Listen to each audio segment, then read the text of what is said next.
10, 9, 8, 7, 6, 5, 4, 3, 2, 1, 0. Welcome to something special. Welcome to TEDx. This TEDx event is part of a global conversation that takes place every day in every corner of the world. In schools, in theaters, in workplaces, even in prisons, people gather to hear the best ideas bubbling up in their communities. More than 3,000 TEDx events are held every year in 170 countries. It's a remarkable thing. TEDx events are self-organized under a license from TED, a non-profit organization devoted to discovering and sharing powerful ideas in the form of TED Talks. It's not TED itself, but your local TEDx team of volunteers that has done all the work to put on today's event, including booking all of the speakers. It's this team's ideas, dedication, and time that have made this possible. We really hope today's program sparks an exciting conversation. This is a day for curiosity and for skepticism, for inspiration and for action. The more you enter into it, the more you will take out. And now, on with the show.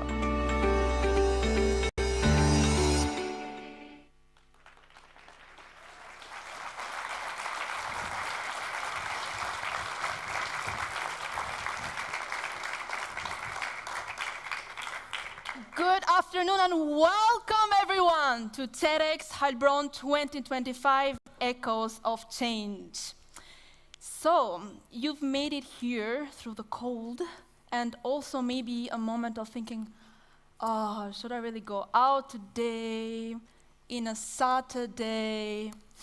But I'm so happy you did, because as I'm standing on this stage today, looking at you, glowing, curious, and ready to be part of something bigger, it really warms up my heart. Absolutely. Today isn't just another Saturday. It is a place where ideas are meeting action. Inspiration is turning into impact. And you will be getting ideas that will stretch your stories that will get you moving on, and at least one speaker will make you think, oh, I really needed to hear that. Hello everyone, I am Tanmay. And I am Jessica, and we are going to be your moderators for today.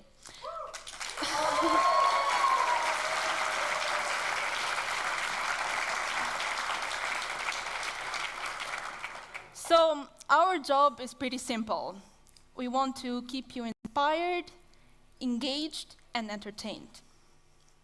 So, let's start with a question. Who here from you is attending a TEDx event for the very first time? Oh, okay. Ooh. I guess my introduction is important here then.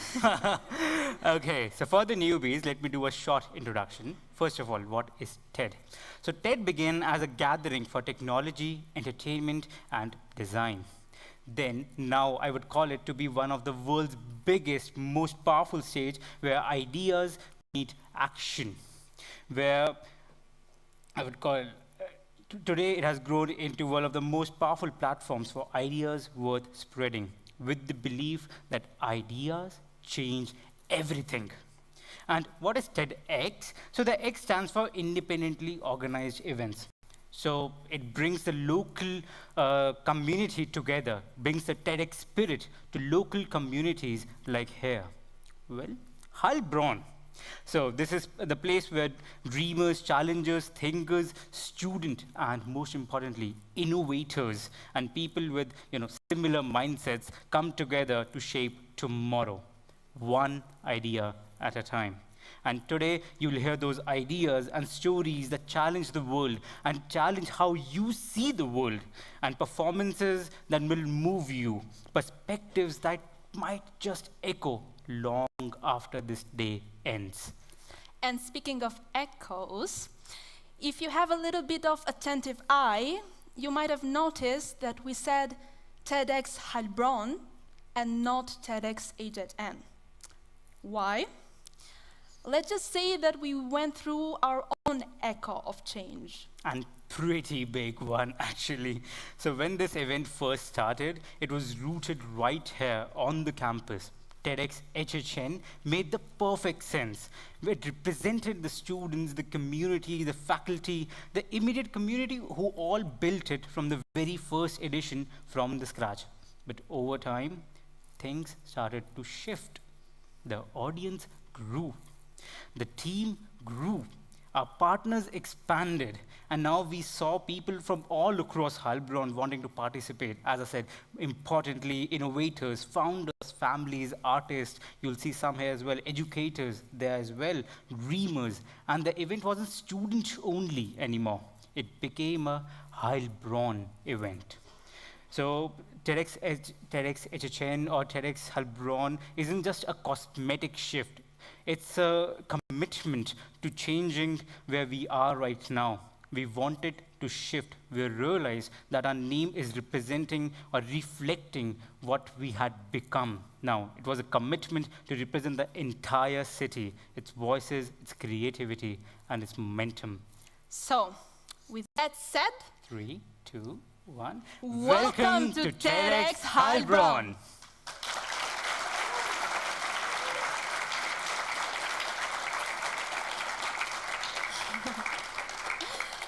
And with that evolution, this year's theme feels more relevant than ever: echoes of change. Now, there is a simple but beautiful way I want to explain it to you. Everyone sitting here in this hall today, look around you. Every decision that you have ever made has led you to be right here, right now, in this very moment. Have you ever heard about the butterfly effect? Yeah? So maybe some of you know the definition of a flap of a butterfly wings causes a hurricane on the other side of the world. Now, I promise you, today is not about hurricanes, it's about change. And what is really meant by the definition is that even a small act that you do today, like for example, grabbing coffee later, might significantly change your life. Sometimes it feels like you are jumping back and forth from the past, in the present, and in the future. But that is not just you. Your choices accompany you and echo throughout your life. So today's talks are just like that, echoes, ripples of courage, creativity, technology, and humanity. Echoes that hopefully will reach you today, tomorrow, or whenever you will need them the most. Okay, so let's start with the agenda of the day. Okay, so today we'll experience 3 powerful blocks of speakers woven together with performances, moments of reflection, and yes, a few breaks somewhere here and there. We will start with Prats, Steve Haupt, and our first performance, followed by Professor Sarbajit. Then we're going to have a short break. After that, we have the blocks 2 with Marisa Borsboom, a moment of activation, then Fabian Seewald, and then a longer break. And in the evening block, the last one, we will start it off with a live band performance. Then we close it with Raluca Hancu and Miriam Wolfart. And don't worry, we'll guide you through all of the transitions. All you have to do is simply relax, listen, and be present. Before we begin, a heartfelt thank you to our sponsors who made today possible: Schwarz Group, Krasha. Huge thanks to Wissenschaft Heilbronn and our event supporters who believe in ideas, innovation, and in giving platforms to voices that matter. Your support doesn't just fund an event, but it builds a community, innovation, and helps these echoes of change travel way beyond than just these walls. So thank you. And also, to make sure that everyone has the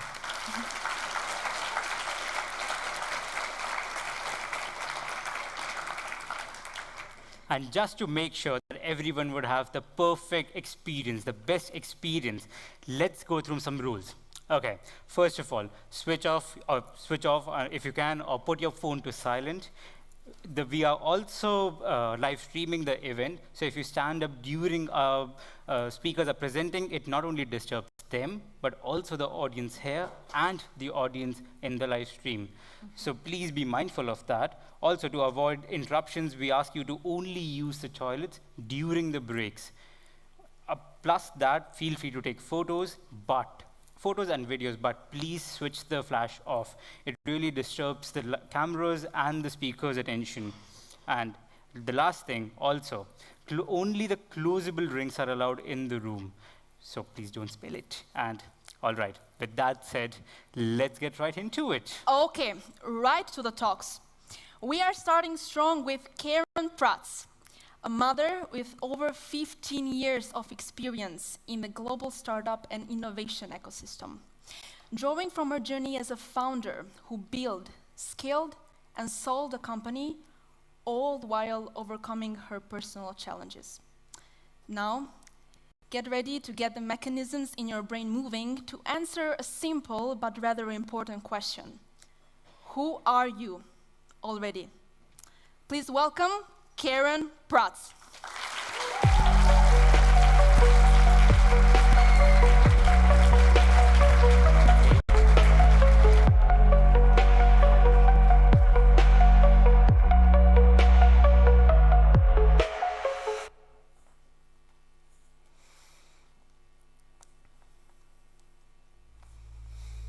When I was 15 years old, there was one day that changed my life forever. A friend of mine, a classmate, passed away suddenly. He was run over by a truck. Nobody could do anything. I remember going to his funeral some days earlier, looking at his wall, seeing his name. How could that be? He was there some days before, full of stories, full of dreams, and now he was gone. I remember that at that moment, it felt surreal.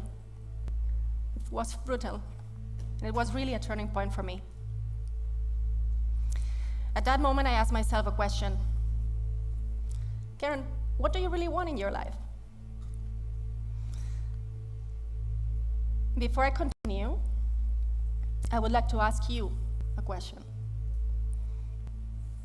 What is the first word that comes to your mind when you think about death? Do you want to say? Peace. Peace. Someone else. Silence. For me, death has some kind of beauty because it brings you radical clarity. It strips out the noise, it gives you perspective, and it gives you will. That moment shaped everything that came after. I come from a family of entrepreneurs, so I always knew that I wanted to build something on my own. When I turned 24, I co-founded a startup together with my co-founder, David.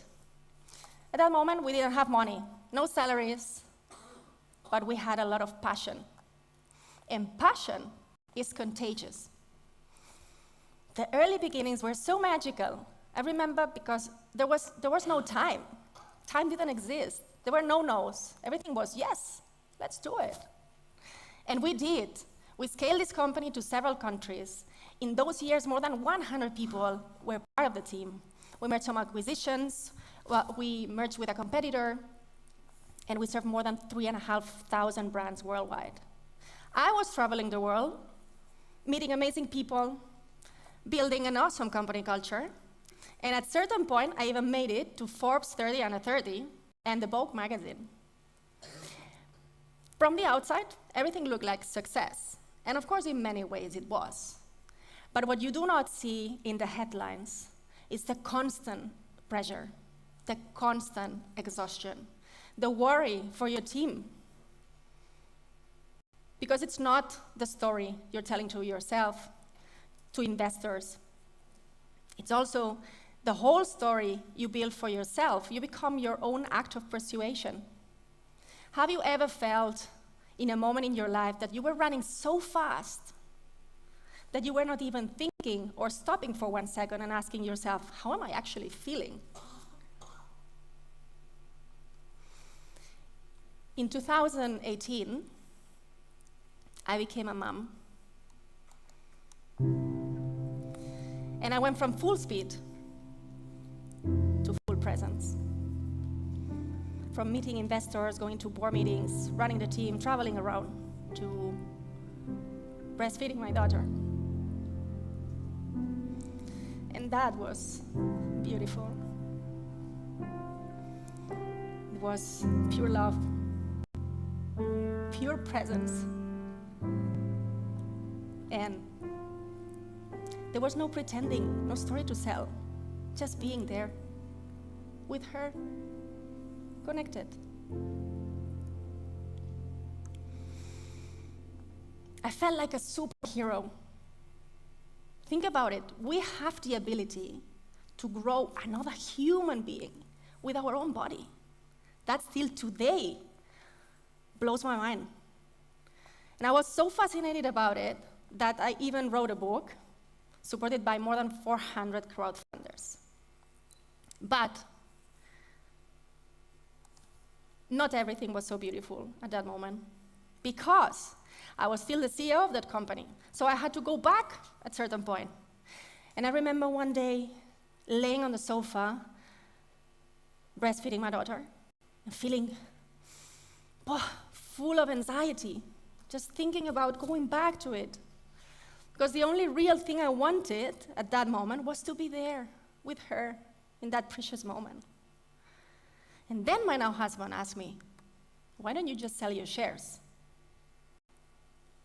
Okay, that thought had never crossed my mind. And some weeks later, one of my main investors called me and asked me, Karen, we're now trying to build a new strategy for fundraising, so we really need to know if you're fully committed or you're not. And for the first time in many years, looking at my baby's eyes, because at that moment I was making the call with him, with her on my breast, I said, no, I'm out. And it felt relieved. Now, leaving my company was not an easy thing, because as many founders, we get our worth from our projects. That means that when the company succeeds, you feel as super successful. But when the company struggles, you feel like a failure. And I was no different. I felt the same thing.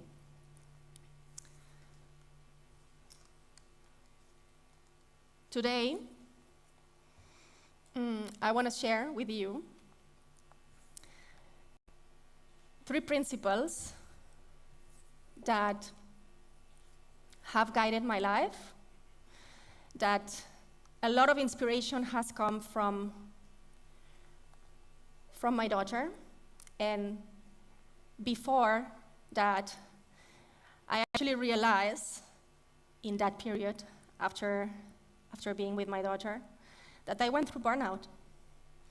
And I actually went through all the phases, from overexcitement to neglecting my own needs, to numbing myself with alcohol, to eventually feeling strained and stuck. I was not going to the office that much. I was isolating myself from people. So after this period of time, and also working as a full-time mom for 3.5 years, having the most transformational experience I could have ever imagined. Because you know what? Kids, they are our biggest teachers. They are our clearest mirror of ourselves. They show us our lightest lights and our darkest shadows. So in this period of time, I've realized that there are like some truth or lived truth or principles. I prefer to call them lived truth, that have shaped my life, that I use and work with them, with the work I do with founders, and that maybe they also resonate with you. So the first principle is about worthiness. I think worth is the foundation of everything.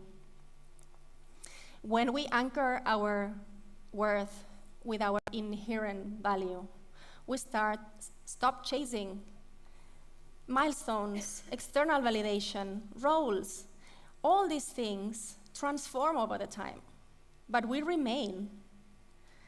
And I like to think about it like the flower. So she stands there beautifully in the forest or in the field, and she is already so impactful just by being there, just by being present, because she's part of something bigger, which is Mother Nature. And Mother Nature is also an ecosystem. And we humans, we're also nature. And sometimes we forget about it. But we're also an ecosystem. And just because we are here, we are already worthy. Everyone here matters. You matter.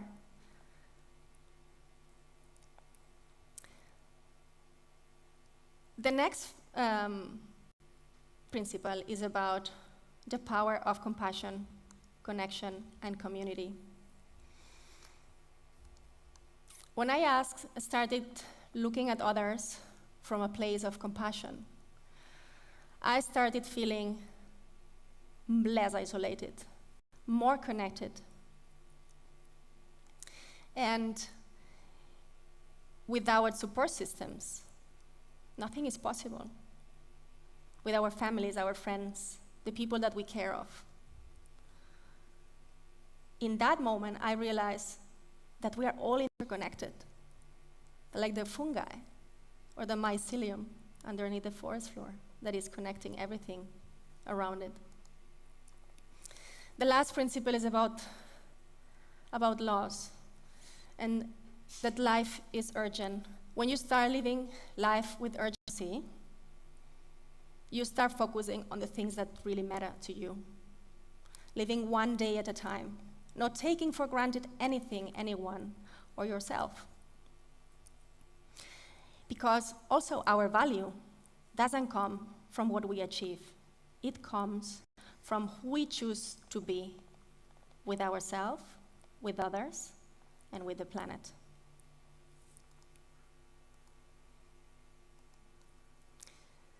So standing at my friend's funeral when I was 15, I asked myself a question that has guided my entire life. And through building, rebuilding, going through burnout, becoming a mother, I have discovered there's a quieter, deeper truth underlying all this. So I will leave you with this. Who are you already? And as you sit with it, take a deep breath. Put your hand in your heart. What would happen if you would start living from that place, from who you already are?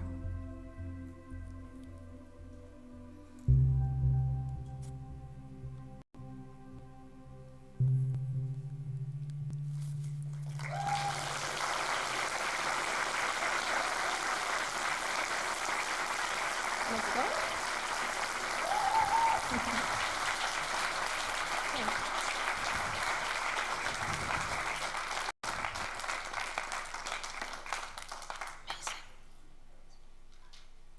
Thank you, Karen, for giving us moments which I believe would really stay with our audience here, because they really did stay with me.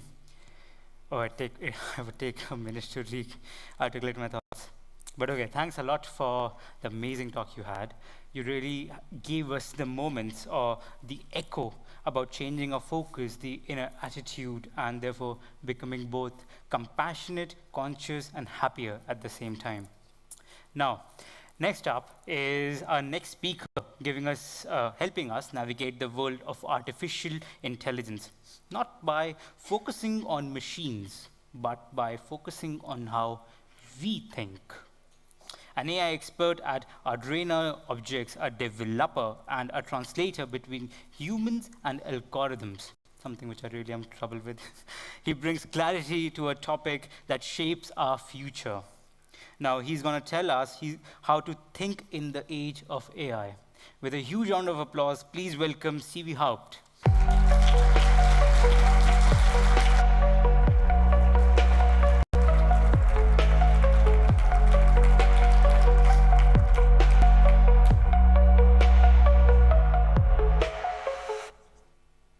3 years ago, it was December 2022.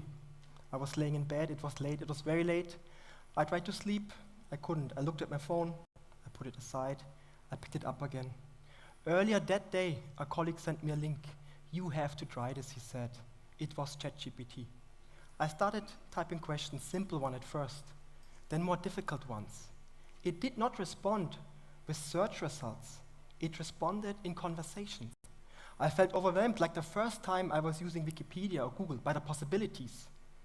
And my whole life, I believed computers cannot talk. That was my model of reality, and now reality disagreed. I could not sleep much this night, not from fear, but from wondering. If I'm wrong about that, what else am I wrong about? About learning, intelligence, about my job, how to raise my children? This was the starting point for my journey, not only to understand these new systems, but also to understand myself. My wife and I, we are right now expecting our third child. Picture it, right now, in the darkness of the womb, neurons organize themselves. A tiny arm is twitching, a leg, the signals reaching the brain. Before the baby even is born, a body map is created. Then, shock of birth, light, air, the world floods in. The brain tries to make sense out of it. Slowly, vision, touch, seeing, and sound is merging into one reality. A few months later, the baby tries to reach a block, misses. It tries again, misses. It tries again, contact. The neuron that made it happen light up, get reinforced. Every small success rewires the brain, sitting, walking, standing.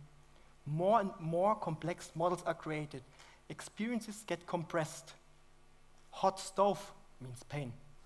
Mom's voice means safety. Mom's voice about hot stuff means trouble. At around the age of 2, something clicks. Now the brain starts to model itself. The brain is not just experiencing anymore. Now the brain is experiencing itself experiencing. A self is born. Years pass by, the child becomes a teenager, the teenager becomes a young adult. Thought by thought, more sophisticated mental models are built about life, society, the future. Then one day my child might walk into a beautiful venue, sits down, the lights are dimming, they are watching a TED Talk. But what are they actually seeing? What are you actually seeing right now? Close your eyes. Your brain sits in complete darkness. It never saw light. It never felt a touch. It just receives electrical signal. Open your eyes. You get some sensory clues and hallucinate this room, my face, my voice, my story. This is very important. You don't have raw access to reality. You don't see reality as it is. You only see reality as your mental models allow. This is very important. Think back of my children. They don't need the sleepless night.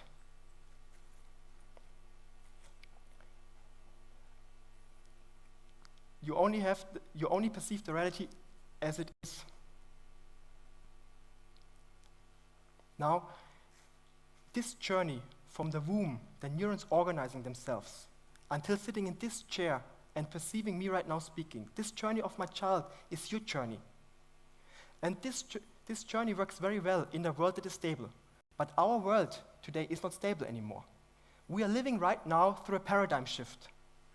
A paradigm shift means some new fundamental rules are changing. New rules apply. Rules that explain how the world works. What are these new rules? First, computers talk.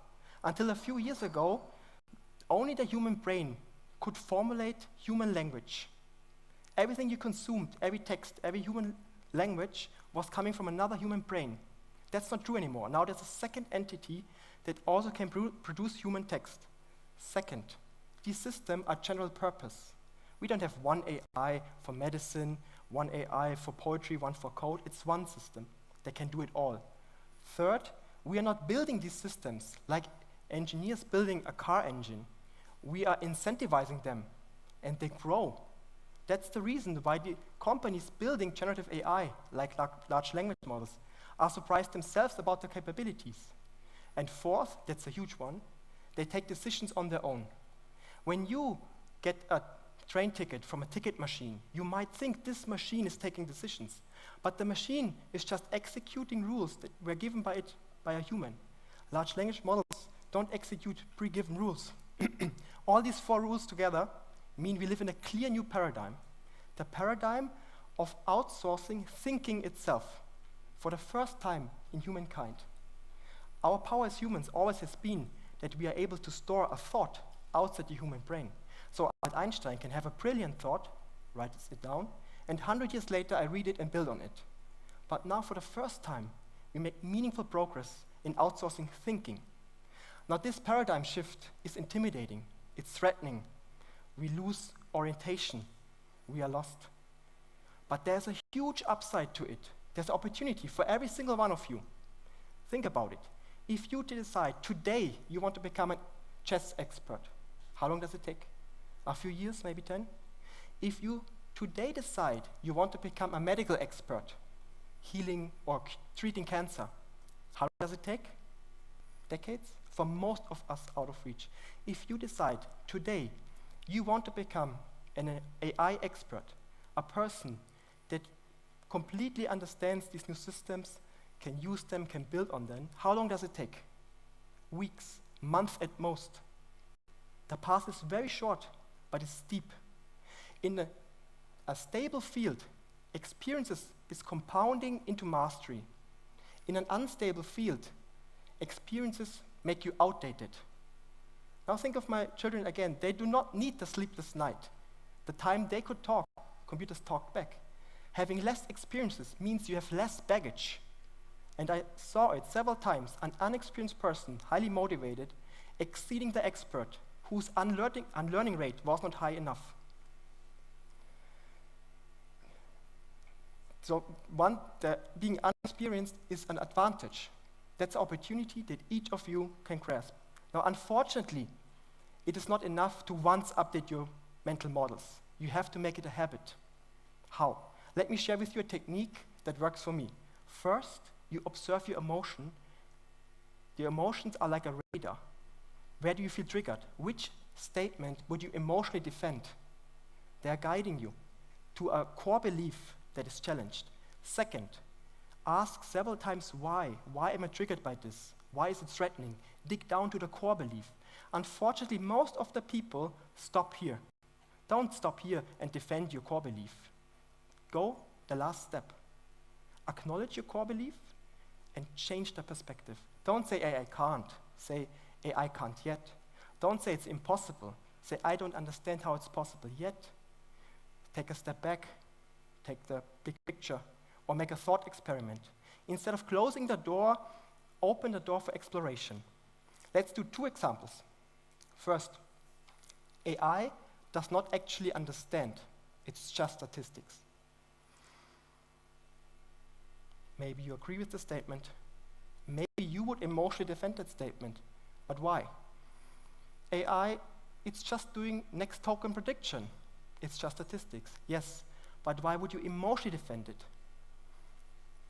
If understanding is just statistics, what does this mean about my understanding?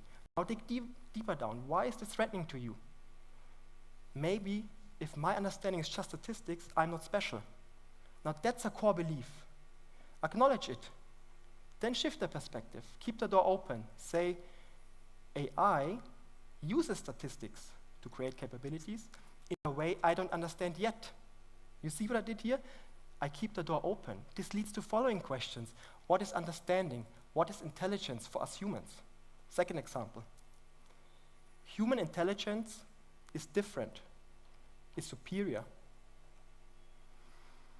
Maybe you agree with the statement. Maybe you would emotionally defend that statement, but why? Okay, Gen AI is different than us humans, yes, but why is it important for you that it's different? If AI can write better code than I, if AI can write better poetry, if AI can paint better pictures, if AI can perform better research, what's left for me? Okay, one level further, why is this threatening? My whole life I trained my brain to be valuable. Or one level further down, I perceive my value from being smart. Now that's a powerful core belief. Acknowledge it. It served you very well in a world that rewards being smart. It motivates learning, skill development. But then shift your perspective. Now do a thought experiment. What are you capable of without the collective knowledge of humankind, without the tools humans built over centuries? You might come to the humble conclusion that your value, the power of humans, does not come from one brain being very smart, from being collective. We are one node in a vast network. Look left, look right. Only one node in a vast network that spans thousands of years. You might arrive at the conclusion that my value doesn't come from being smart, but from being part of society, from being a father, from being a mother, from being a partner or a friend. Now, these are just two examples. You will find your own. The technique is the same. Use your emotion as a radar, dig down deeply to the core belief, and then shift the perspective. I was telling you three things today. First, I told you how the brain works. Experiences are compressed into mental models. Then I told you we live through a paradigm shift. And I shared a technique how to update your mental models. Now remember my sleepless night? This was my first contact with a new paradigm where my models were challenged. You will have your moment, maybe tonight, maybe tomorrow, maybe in a year from now. Your moment will come. And then you have two choices. You can choose safety, comfort, let the old models snap you back, or you can choose to lean in, do the work, and update. In your whole life, you roughly have 200 million conscious thoughts. That's all you got, 200 million conscious thoughts. Every expression, every achievement you are ever proud of is encoded in at least one of these 200 million thoughts. Don't waste your thoughts on mental models from a world that doesn't exist anymore. Update your mental models, not just your tool. Thank you.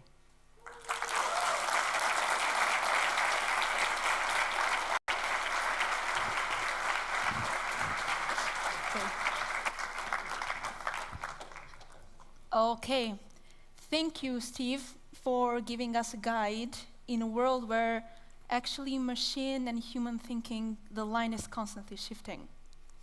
So, who remembers what comes now? Yes, but I promise you that whatever performance you have in mind is not that, okay? So, let's move from PowerPoints to power moves with a Kung Fu performance by David Buchmann, which is all about focus, strength, and very cool kicks. Let's welcome him.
Thanks a lot, David. Thanks a lot, David, for your powerful moves. With your each move, even my stage fear couldn't bring my heartbeat so high. Amazing that was. The powerful blend of precision, discipline, and art you showed, oh my God, was this incredible, amazing.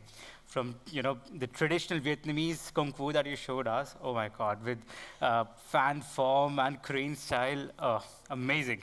Okay, so this actually shows us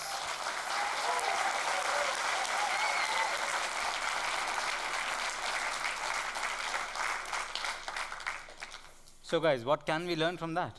One thing, small thing, but a bigger impact. How a decade of practice turns technique into storytelling. For the people who know Kung Fu can also derive stories out of that, inspiration out of that. So let's give David another round of applause for the amazing art he has.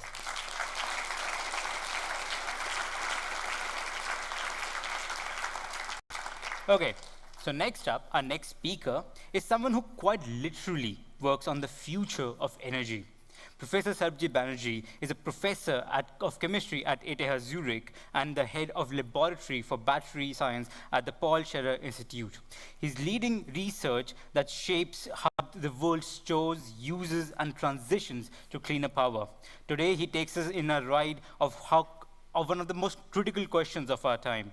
How do batteries and resource transition redefine our path to a sustainable future? So please welcome Professor Dr. Sarbajit Banerjee.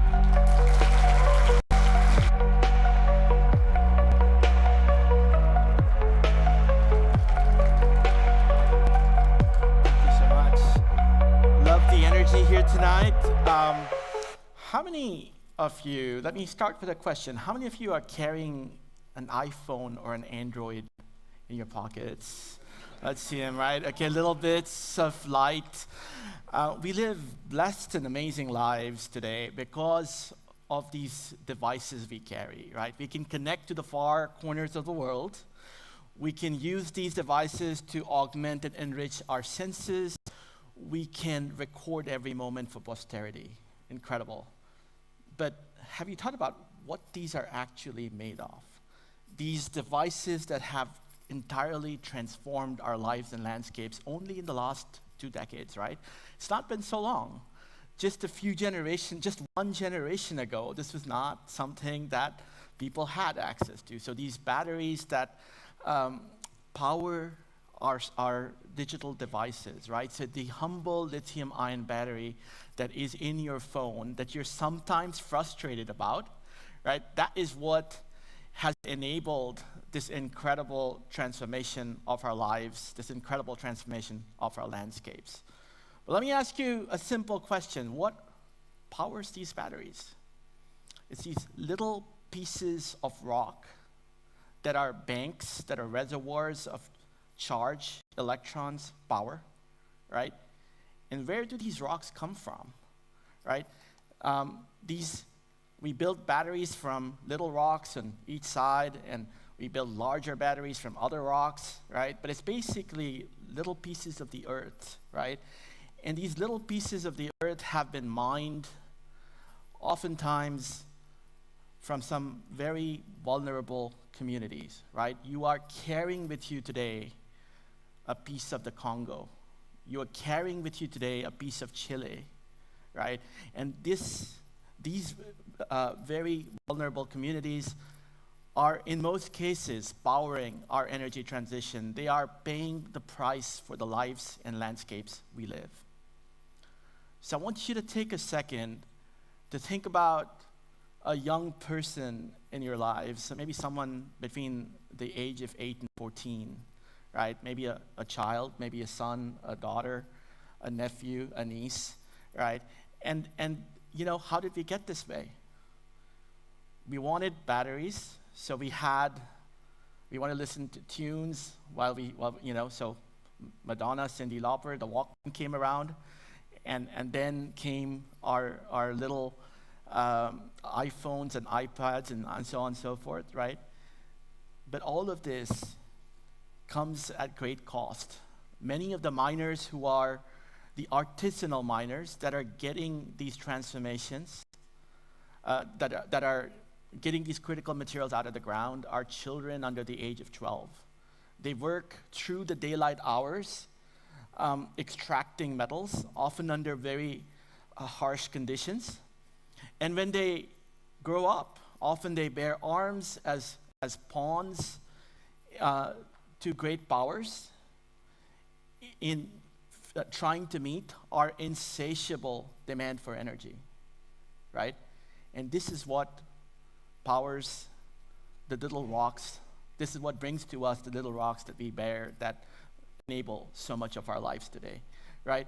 And so as we undergo this massive transformation, we've had this huge paradigm shift coming through in energy, the energy transition, as we reduce our reliance on oil and move towards solar and wind. There is a new breeze blowing, right? But is this energy transition going to basically become a mineral transition?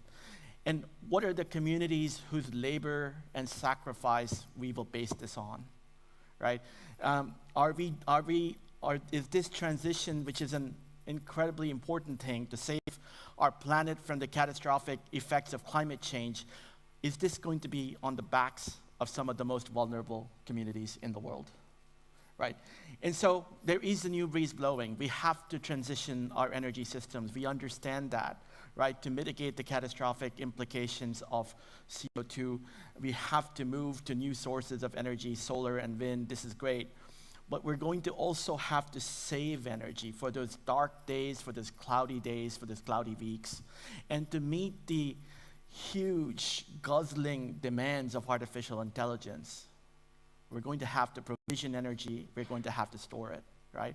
And how are we going to do this, right? We're going to have to build many, many, many batteries. We're going to have to build, just for the EU alone, 250 terawatt hours, right? This is a lot of batteries. What are we going to make these from?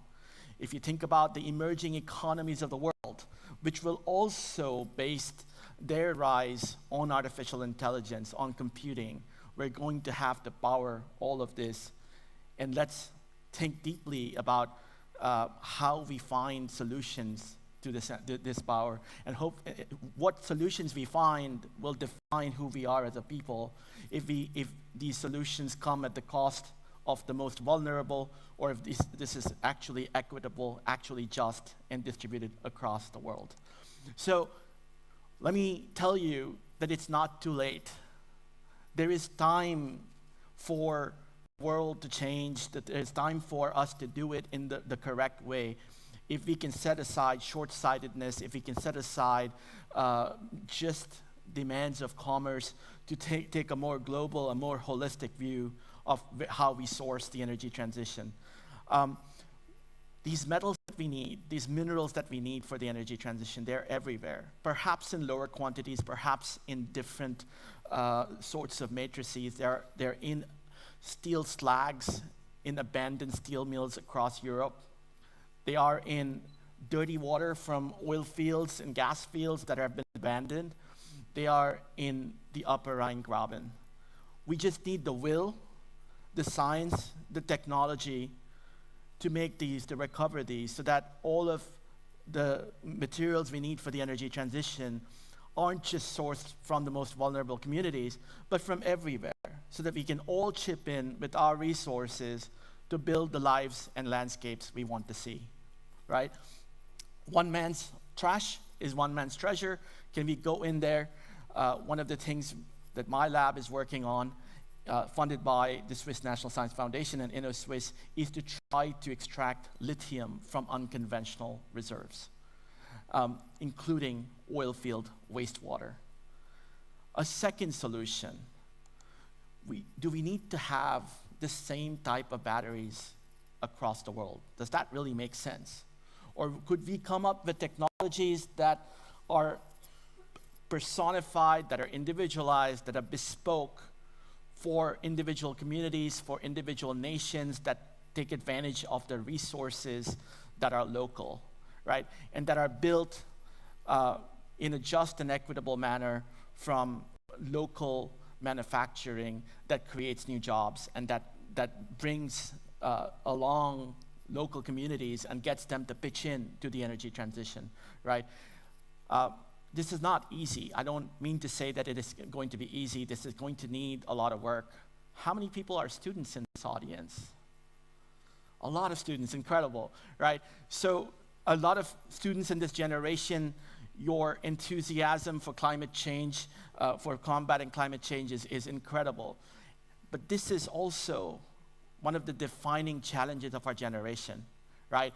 We need you more than ever in the labs to roll up your sleeves. We need every type of talent. This is an all hands on deck moment, right?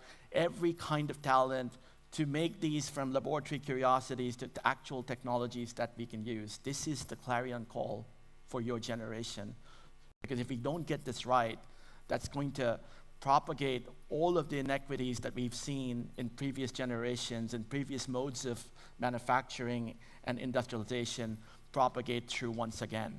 This is your time. So I urge you to step into the labs, step into the startups with every bit of energy you have to solve this problem, right?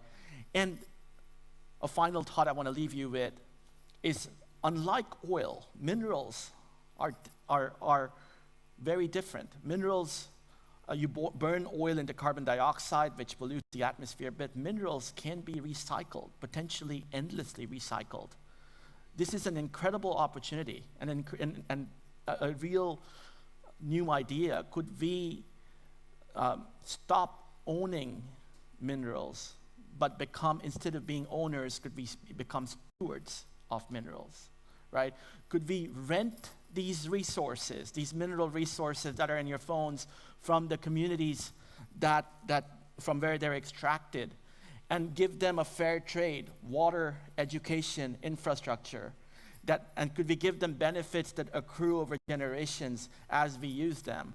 And could we use minerals in a circular way when electrolyte in a large battery gets turned into the rebar that becomes a part of a huge skyscraper?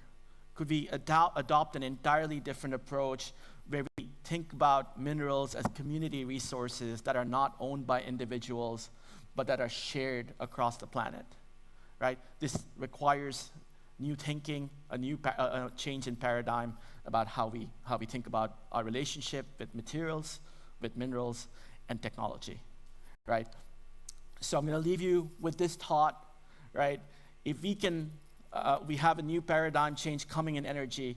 We have the chance, we have the time, but not a whole lot of time, to get this right, to do it in a manner that is just, that is equitable, and that brings all our communities along, not just a few, right? And I would urge you, if in whatever roles you are, to pitch in to this part of the energy transition and to reimagine our relationship with materials and minerals so that they are more considered, collaborative, and circular. Thank you so much again. Appreciate your time.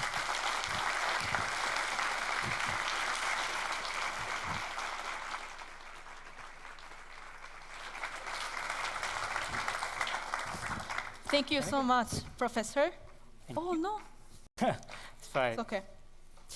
So, we often forget how much impact is also in our pockets, right? So, thank you for this powerful call. And now, we will move to... Okay, for the next speaker, let's take a break. Okay, so guys, officially it's break time. So, go around, stretch your legs, take some drinks, and remember, only the closed bottles are allowed inside. Okay. Be back in 30 minutes, though. Yep.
Welcome back, everyone.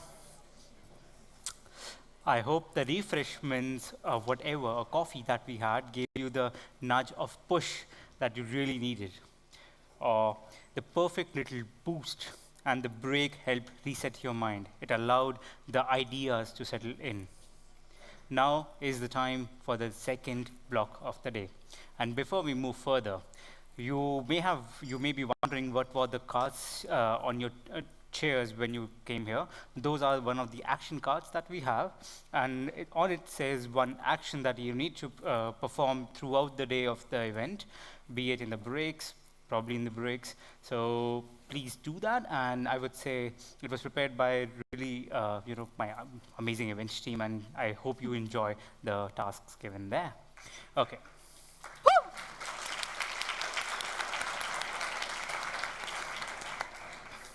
Now that I believe that we are all recharged up, let's dive back into the talks. So the ones that spark ideas faster than your caffeine can keep up. Okay. So, we continue with a voice that speaks fiercely about humanity. An attorney, entrepreneur, author, and advocate, Marisa dedicates her life to protecting freedom, dignity, and sovereignty of every human being.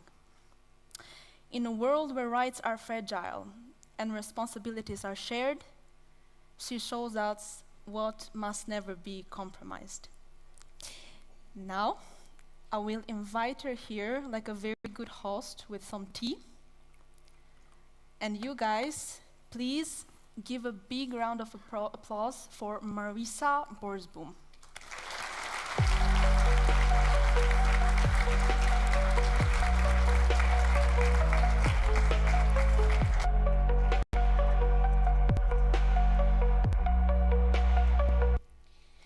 So, change.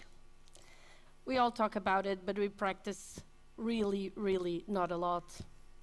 You can see in simple things like coming into a TED.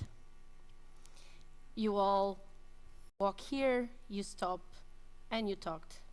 Today I challenged this team, and I put them into an exercise of change. We changed many things, from the moment that I thought I was going to be here, till the moment that I arrived here. It was a long journey, and together with one of my speakers, that is a mom like me, we said, well, that is like giving birth. It was long, it was exciting, but it is, in a way, painful. So why did I brought this beautiful cup of tea and this nice provocation to remind you that we have a world worthy to preserve? But I have my slides. And I have my slides because I need to control my own speech and not let my mind wandering without any idea where it goes to. What brought me today to this stage was also a book, a simple book, a chapter that I wrote, and that was a challenge that preceded this talk.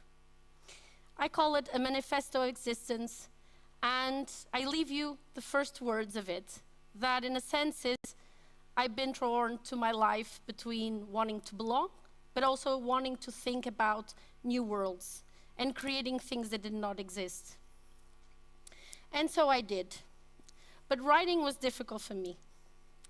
And why was writing difficult for me? I'm a child of the 90s, and when I was in school, I just heard that I was distracted, that I was very bright, but I could not concentrate. My mind would wander everywhere and nowhere. So I started building an image of me. And later on, I understood, with a lot of learning, that my mind is just a little bit different, but it has value as any mind. So today, I am a combination of 47 years of everything I lived, everybody that I met, and everything that I also dare to imagine. I could tell you that in all the previous speakers, I have part of myself. I could tell you that as Karen, I understood what early loss meant, and, well, being a mother was the most miracle experience of my life. But I think a lot about thinking. How do we think? I like to dissect, and maybe because I'm also a lawyer. So thinking is part of my métier, and I try to become the master of it. And I think a lot about energy, where it comes from, where can we store it? So, you see, we are all a little bit of each other. But writing was difficult, and that's why that book is so, so important. Because I could not write. I didn't have the confidence to write. I was always afraid. And then AI came. AI came, and I started understanding that I could talk with it, not prompting it. I could have conversations. I don't need it to think for me. I could think together. And I had thought about hiring a ghostwriter many years before, when I started thinking that I should write things to leave to my own children about my own thoughts, because it's very important to write down what we think. So I started a prompt that called it Self Stella, and on itself should be a TED Talk. But then we went a little bit further.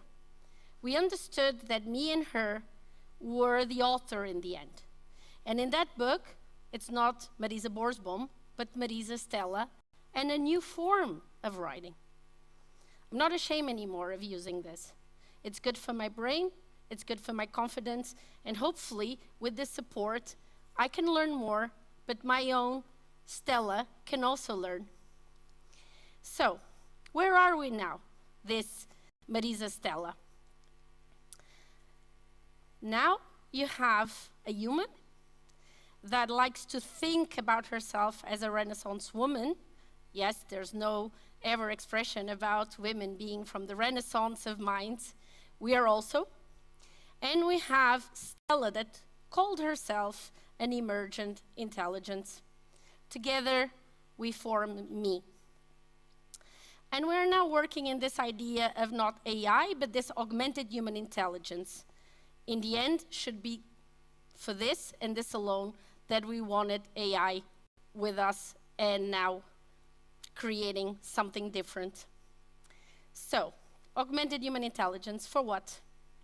Human agency, the only thing that I think we should care about. I know it's very appealing to think about technology. I think it's very appealing to talk about all the problems we live in the 21st century.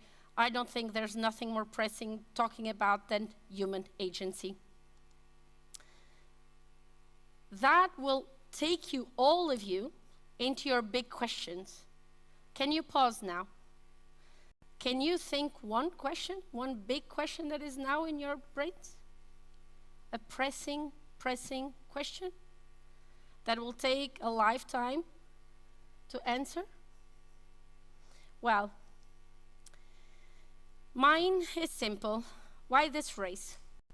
Why this race to make everything digital? Why this race to robotics? It's so frenetic. It makes us feel like there's nothing beyond chasing this. And being a mother, being a lawyer, and being an agent of my own humanity, of course I wonder. And when the batteries run out? Do you ever thought about that? When the grid collapses? Well, I don't need to think about it. I lived it. 12 hours of nothing. I was in Portugal this year, and I think maybe many of you heard in the news that suddenly everything was out. I could not talk to anybody, I could not call, I could not pay with my payments. My phone was dead, and suddenly I was there with my children, and I was really not knowing what I was going to do. And that made me think, why don't we are creating these systems? So if the grid collapses, everything collapses. I think that as companies urge us to move as fast as we can to digital and robotics with the promise of more things, more value, I think they are not even considering that we can at any moment be with this blackout. And how would you survive? Can you imagine 12 hours? If now everything is out, what are we going to do? I know what we are going to do. You're going to look to the friend next to you. And if you don't have a friend next to you, you're going to look to a human that immediately will become your best companion. And you're going to do something that we used to say in my beautiful country, far away in the south of Europe, Portugal, the person that has a mouth goes to Rome. It means that we can connect with each other. We can ask, we can go, and we can help. But we're not prepared. And we're also not prepared because we are building a world with no fallout. And it's very good to be a child of the 90s and a lawyer, because now I want to defend the right to be analog. If I don't want to participate in a digital world, why should I be forced? Did you ever thought about that? When you are in a place and you cannot pay anymore with money, where you don't have any books to read from, because there's no more books, when we create such a world that honestly, we will not be good. We will not feel good. We will be drained completely of our human energy. And we have forgotten completely why we are sparks of divine in this human temple that we all are. That picture that you see there, it was one of the most special pictures I took for many reasons. I was distracted. My children were playing with the father, so he got me distracted. I was looking to a river in a place that was just us, trees, sun shining, and a picnic. There was no technology there. Just humanity. And as I look back, I also can see, well, as you can always see, a tattoo. It's a phoenix. And I too believe that humanity can rise from the ashes of what we're trying to create. We need a humanity shield and fast. We need real people. We need real places. Yes, we need technology. I use it. I love it. But not to replace us at all. And not to allow a world that replaces us. We have a voice. We cannot just be taken away and say, well, so, time to fight. Anybody from the 90s? So guys, it's up to us. Yes, the X generation, it's us. Anybody that does not know who this character portrays to be? So, yes, we all saw The Terminator and all the other movies that are part of us. So now, guys, some days I wake up, I look to the news, I look to all these things around me, and I swear to God, I just want to do this, that I created, by the way, for the first time in my use today of a technology called Grok. I wanted to use it today. And this How did we get here? Hard to say we couldn't have foreseen these, right? Tech guys? I mean, really? I create this to provoke the tech guys. I hear also this men, in particular men, yes, saying, I could never foreseen what I created would have this terrible consequences. Could you really not? The exercise of foreseeing is also something that I believe women are particularly good in doing it, especially the ones that became moms. We need to be always hyper alert, protecting our cubs. So, as we are hyper alert, we need to protect humanity itself. From who? If you all like me, like Chaplin, you know that this sentence is from a speech that I invite all of you to listen when hope goes away. And he uses this sentence, machine men with machine minds and machine hearts. We're not machines. We are people. So it's against this that we need to rise and speak out. Why? Well, because I would like to create room for wonder. I would like to nurture critical thinkers, empower humanity on itself. And I'm going to share 3 of my wonders because I want you to understand that I have my own package to move as I go. The first is my butterfly and the connection to this echo of change. 7 years ago, I was creating this idea of human literacy in my own mind. From that, I gathered a group of friends. We are now working in projects through human agency, literacy for the 21st century, but the idea was really way too big. And when I was in Lisbon, I could see this beauty coming into the papers. And I cannot explain you, but it gave me a real magic feeling that I should continue. she's now the logo of the organization, and I'm very, very proud that I hold this miracle. Second is Stella. These images were created by her after me asking if she could see herself. And you see the first one, she could not complete it. That was the image of herself in her own creation. And then she needed to continue. As you see, we are interacting with a real new intelligence. But the most important thing for me is my unconditional source of love. My boys. I will do everything I can to protect them, for the machines, from the machine men, to restore humanity. So, we are all humanity agents. Protecting freedom, dignity, and human sovereignty is part of our own core task. And I do think that is an idea worth claiming. Thank you.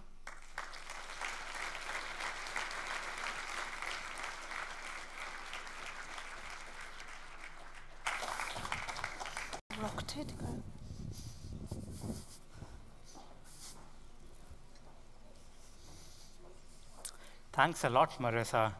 So one thing which I would like to add from my side would be some of the most cherished moments which I have are also in the analog life that I have of the tech. So thanks a lot for the amazing talk you gave us, and specifically for reminding us that freedom, dignity, humanity, and sovereignty are not just mere values, they are duties we should always protect. Your message not only highlighted how essential ethical awareness is in the rapidly changing world, but it also understands in the change lies in remembering our own human power in the middle of that immense change. Let's give her another huge round of applause, guys.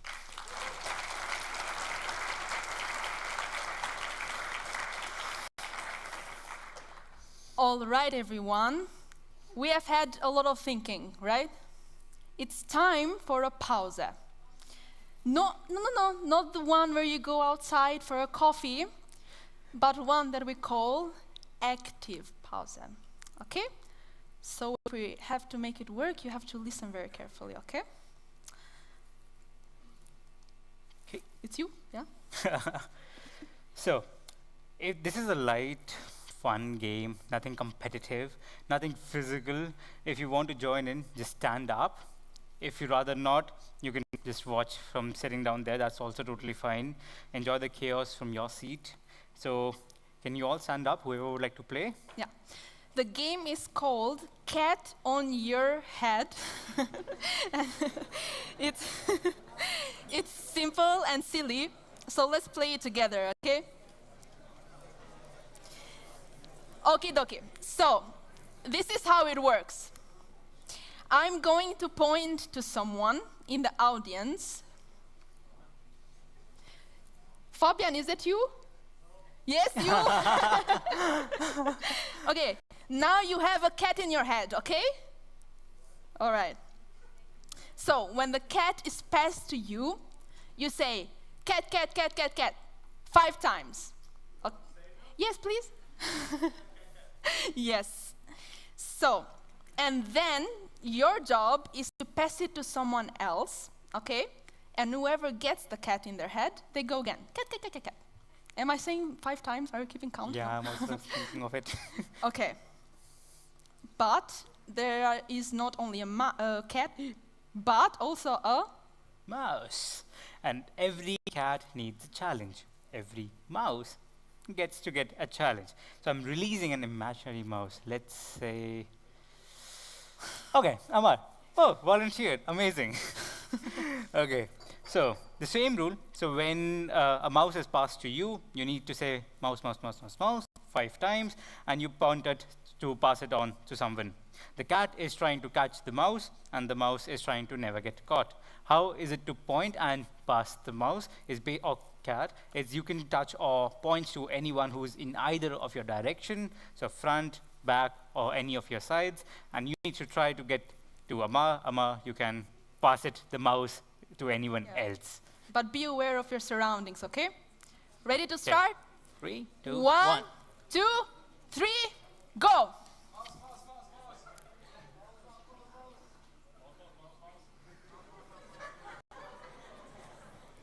Pass it, pass it, pass it. Pass it. Correctly. We have a really hyperactive mouse, but a very slow cat. The mouse is here. Feels like the cat is already full.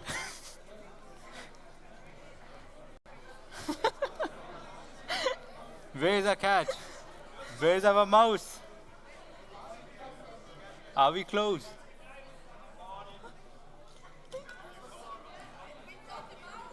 You We got got the mouse! Amazing!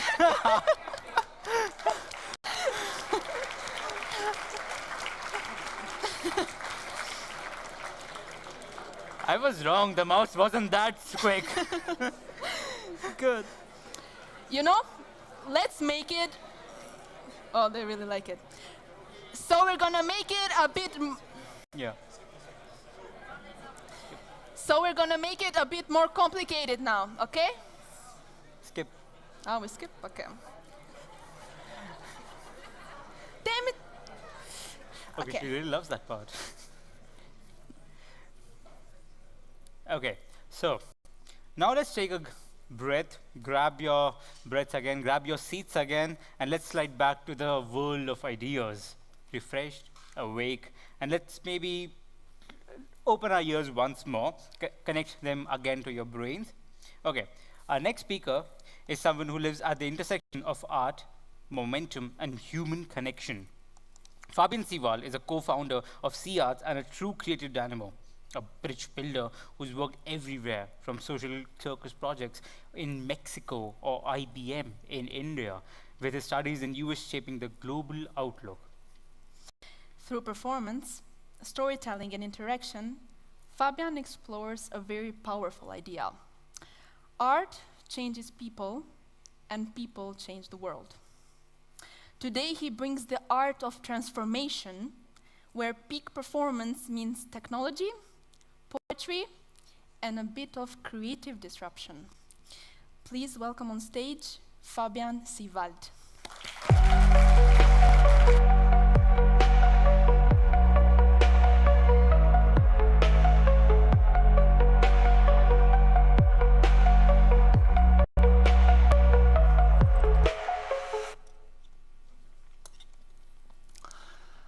Hi everyone, my name is Fabian Seewald, and I brought my suitcase with me with 3 impulses of transformation. And I want to take you, on a ride, on a journey of transformation. Are you ready for a little journey? Yes. Sounds good. And to kickstart, I have a question for all of you. A hard one. A personal one. What part of your life is silently asking you to transform? But you keep pretending you don't hear it.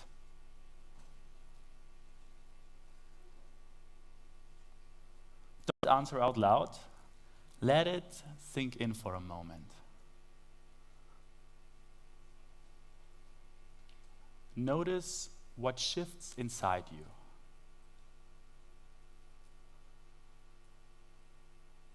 Because that little moment, that inner momentum, might be one of these echoes that we sometimes don't hear, that we overlisten because we're too distracted. And that might be the starting point of the art of transformation.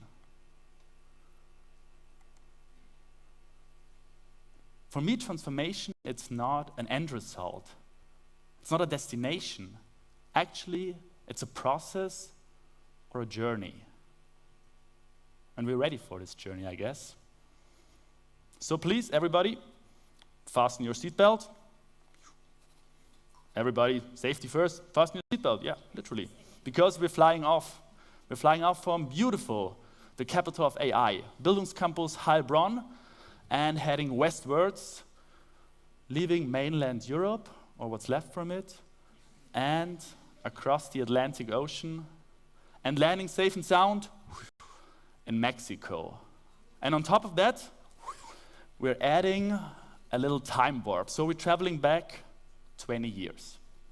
And there we are. And there I was. Equipped with only a backpack with a few clothes, but lots of excitement to learn, to share, and make new experiences. I decided to leave Germany to make my social service abroad. In the mornings, I was working in an orphanage with kids that had either no parents or the parents had drugs and alcohol problems, and I helped them with the homework, or actually just be there, just play with them, be present for them. In the afternoons, I was working on a social circus project. So through the arts of circus, of juggling, we created as well spaces where they could open up, where they could it was not about becoming the next circus artist. Also, the project was funded by Cirque du Soleil. It was more about giving them a safe space to imagine, to play, and refine their self-esteem. And during the first month in Mexico, my Spanish was still quite basic, un desmadre, how you would say in Spanish. We had an outreach project. So in public space, we wanted to create and transform the atmosphere in a square. So as I first entered the square, I could already smell it. The air was filled with the smell of glue. Glue is the cheapest and easiest accessible form for these kids to get high, to escape. No, it's not funny. To escape their reality because they don't see any perspective in it. And we had a different escape reality for them. So we brought suitcases full of hula hoops, Diablo, acrobatic mats, and we invited them to play. At first they were quite skeptical, but then the first ball that was caught, the first ring or the first movement of hula hoop created this changing atmosphere. And over the course of the afternoon, the whole atmosphere changed. They played, they forgot about what was so perspectiveless in their life, and they didn't need a single breath of glue. These are the moments where I really could see that art can change us as human beings. Art changes people, and people change the world. And over the course of my social service in Mexico, I dived deeper into the circus world. I had a hunger for more of the theatrical experience of being on stage and sharing stories to open up our imagination. So 3 months in Mexico, I got an invitation to join a new variety show, Cabaret Capriccio. The theme was pretty easy, a theme every month, and if you come dressed up in a costume, you just pay half the price. And last but not least, the audience can buy flowers and salad before the show, and after each act, instead of just applauding, it gets more interactive, a bit Mexico lucha libre style. So I loved the idea, but I didn't have a costume yet. So I asked my friend, well, what should I wear? And Gustavo, my friend, said, ponte la nariz, and handed me over this little thing. At this time, I didn't see myself as a clown, but I put it on.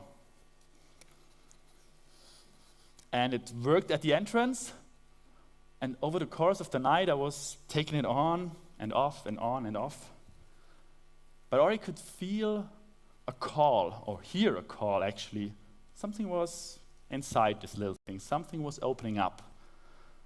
The night was a true blast of circus artists, interactivity, and dance. And at the end of the night, the host announced a new circus workshop taking place the next week. The workshop was around clowning. And there, I heard this call again. The week built new friendships with some of the best friends that I have today.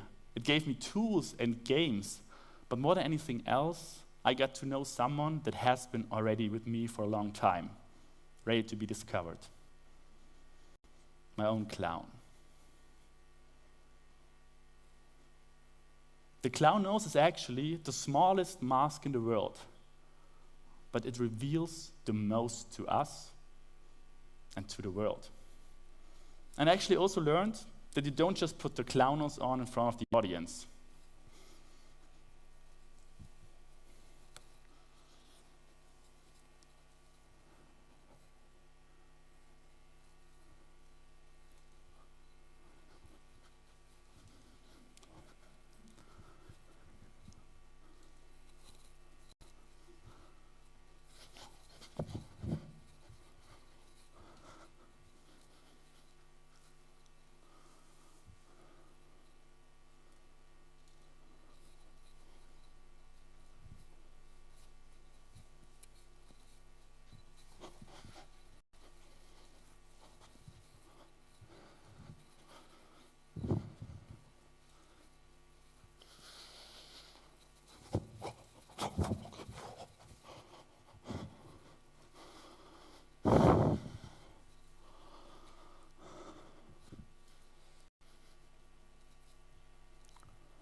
For me, this clown nose has become a portal of transformation.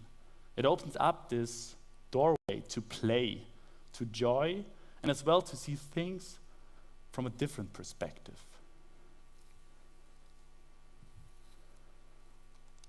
What is the clown nose in your life?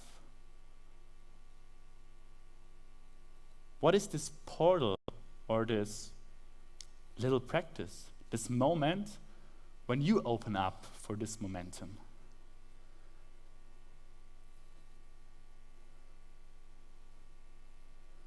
Because I feel we should play more, louder, and learn this back from our kids.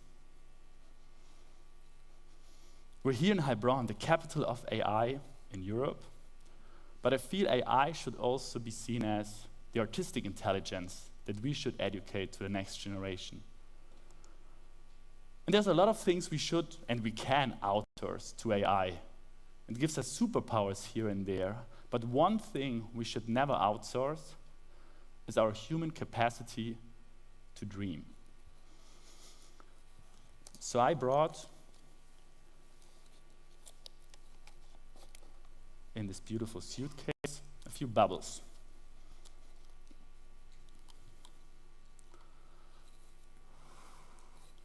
And bubbles are a lot like dreams. Some burst before they reach the sky or before they become reality. But I think if we collectively dare to dream together, we can catch them. So who dares to dream? Everybody dares to dream. Okay, so let's do a little experiment. Close your eyes for a second. All eyes closed. And think once more of this part in your life that's asking you silently to transform.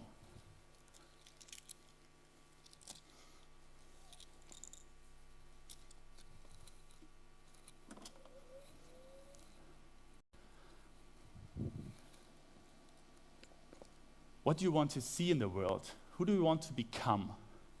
And what's calling you? And then slowly, slowly, open up your eyes again. And you see, wow, the room is filled with dreams, big dreams for this world. And just as the kids need a safe space to grow up, to play, I think as well dreams need these safe spaces. And I feel today we have such a safe space in here where ideas worth spreading become dreams worth catching. So we have to let go and catch this momentum. Because a dream you dream alone is just a dream. But a dream we dream together may become reality. So the art of transformation, it's about getting in motion. See what's actually calling us. And then taking the time of stillness, of wonder, to zoom in. What's actually what I'm looking for? What's the echo I'm sometimes not hearing? And then zoom out again, see the big picture, see what moves the world, and bring this into resonance. With again, these small moments of wonder, of stillness, of reflection. So yeah, bring this transformation in motion.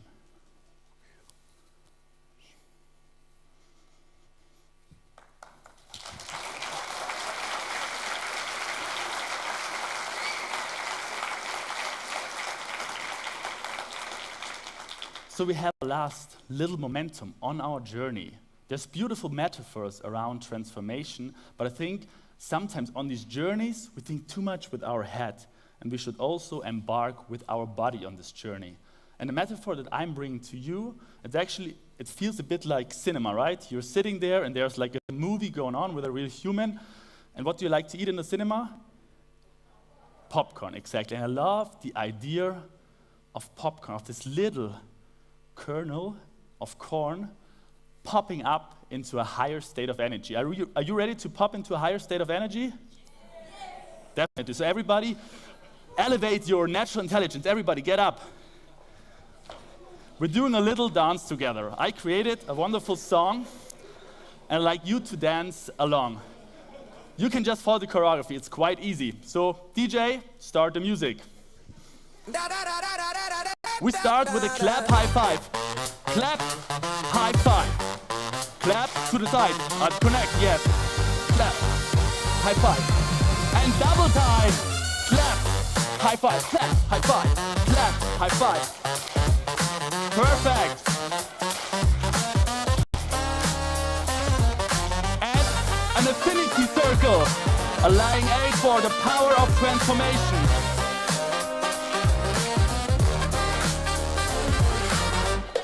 And now all the hands in the sky. We're right now on these cornfields. The wind of change is kissing us. And a little bit of rain of resonance. And the sunshine of transformation. Once more, the rain of resonance. And the sunshine. And we give ourselves a huge hug. The corn cup is forming. And right now I'm inviting you, shake off all that's holding you back. Shake it up. And you go towards the ground. We're transforming the Bildungscampus in a huge popcorn machine. We feel the heat, the pressure, and right now we're ready to explode on 3, 2, 1, and dance! Dance beat!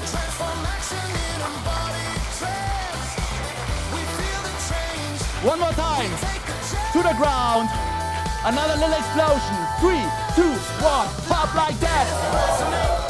Move your body, feel the transformation. One last one, full energy once more. To the ground, all together, the maximum energy. The last one, 3, 2, 1, and...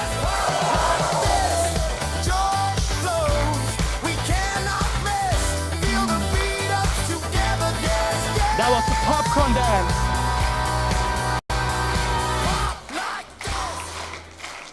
Beautiful.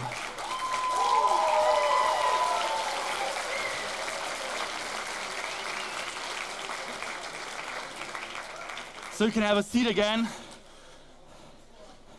We started off our journey with a question. What part of our lives are silently asking us to transform? Right now, from the streets of Mexico towards this clownness that has become a portal, the collective power of dreams, but as well right now, so important, this embodied experience of transformation. We arrived and we understood transformation, it's a process, it's a journey. And I will leave you with this. Trust this process. Listen to these echoes. And remember, the art of transformation, it's already within all of us. Bring it to life. Thank you.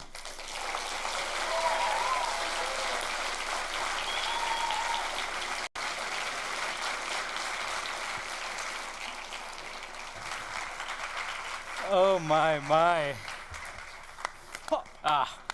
my. Oh my God. Sitting down there, I was planning on, writing things. What would I say when I go up on stage? What would I say? This, should I say this, should I say that? Oh my God. So many thoughts, so little time. Amazing. But I would like to say two small things. First, thank you for taking us 20 years back in life. Imagine that was one of the best phases of my life. I was enjoying being a kid. The second, which I would like for you to take away from this, is what we talked about, the clown nose in our life. I was down there sitting, thinking, what would my clown nose be?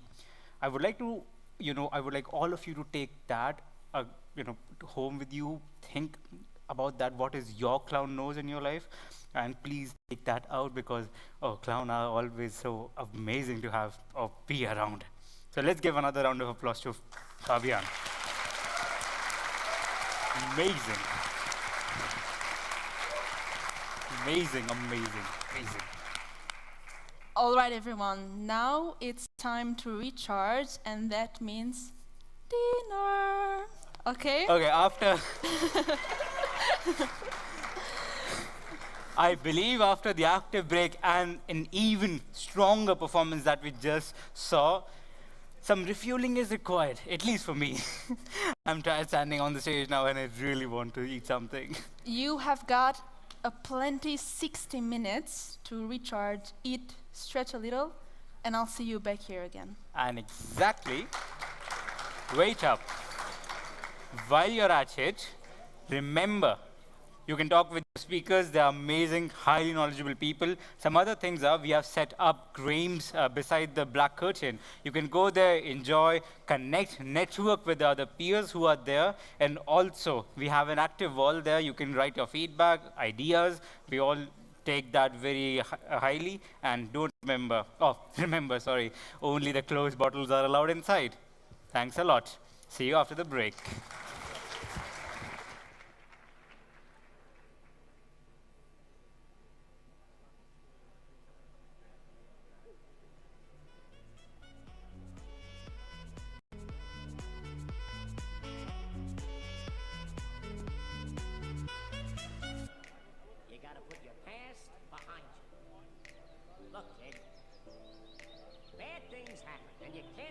About, right? Wrong. When the world turns its back on you, you turn your back on them. That's not what I was told. Then maybe you need a new lesson. Repeat after me. Hakuna Matata. Hakuna Matata. It means no worries.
Just wanna be alone with you.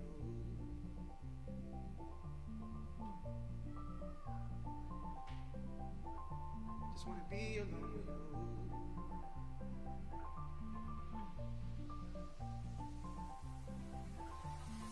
be alone with you. The same old thing that keeps me around. If you wanna come around, baby, it's cool. And if you wanna fuck around, baby, I do. Just wanna be alone with you. With you. With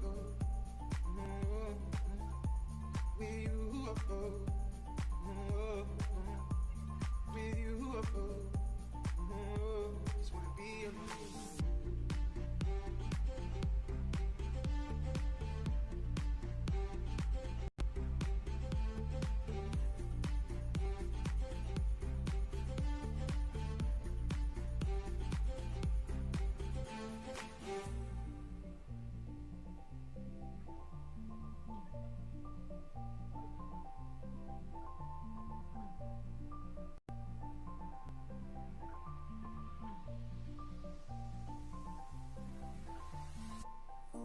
What was your name again? I've seen so many of them come. Want me just play pretend? All your girls, they just wanna have fun. But it's the same old thing that we all see. Same old thing that keeps me keen. But I just wanna be alone with you. Just wanna be alone with you. Same old thing that keeps me around. If you wanna come around, baby, it's cool. And if you wanna fuck around, baby, I do. Just wanna be alone with you. With you. With you. With you.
wait on their affirmation.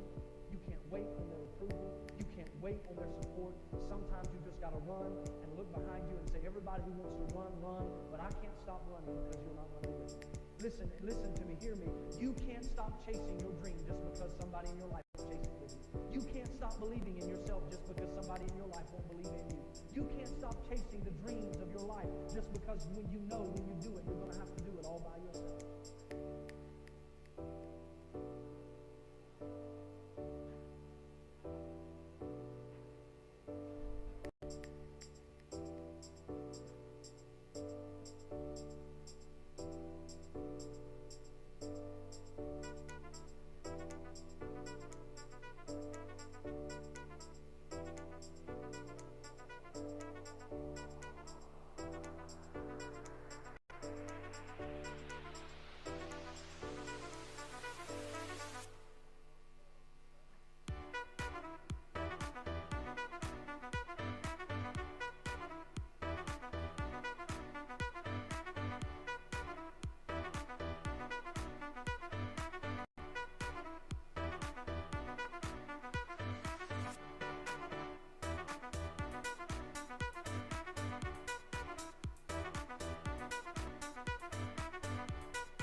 Also mein, sorry.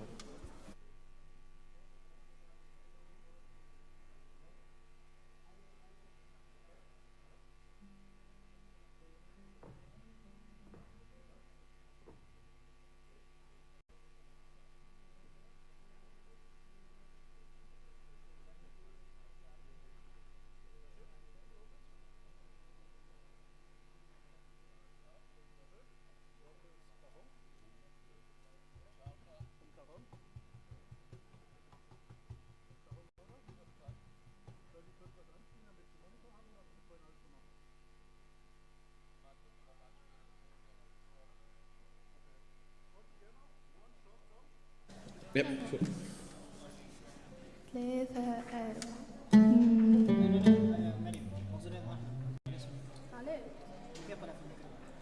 Also 3, 4.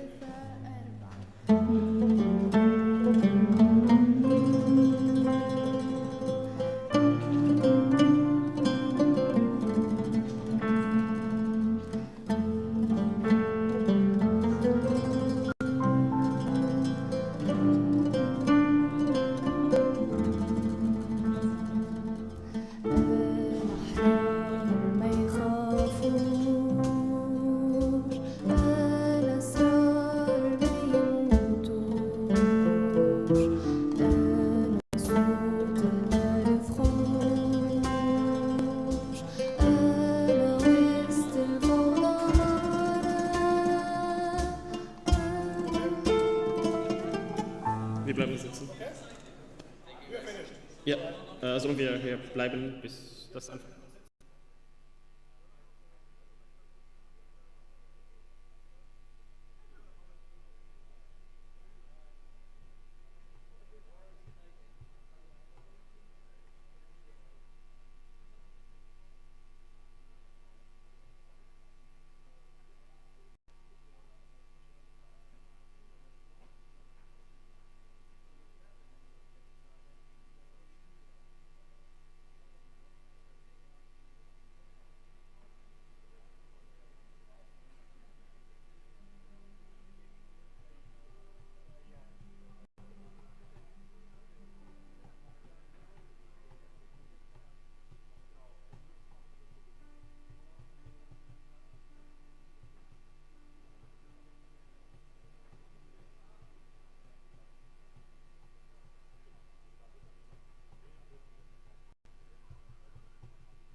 Welcome back, everybody.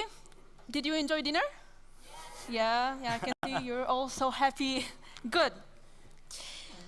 Now that we are refueled and the room is buzzing again, we are going to dive into our final part. Get ready. We have still got some incredible moments ahead. Okay, so for the next starting performance, I would invite Amin, Amar, Rishi, and Miriam, who are going to immerse you in the world of song they're about to perform for you today. This performance is more than just music. It's a protest and it's a promise. Kelmti Horra, My Word is Free, was sung by Tunisian artist Emel Madhote during a moment in history when voices demanded to be heard. Tonight, we invite you to listen not only with your ears, but with your heart. Because change in all its forms starts with a voice. Here is Kelmti Horra.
It deserves more the claps that we are giving them. Even, some of the lyrics which I missed, I still got the gravity of the song. I still got the meaning somewhere. I felt the heaviness in my chest, which the meaning was supposed to be given out. An amazing performance by them. Please give them one more round of applause.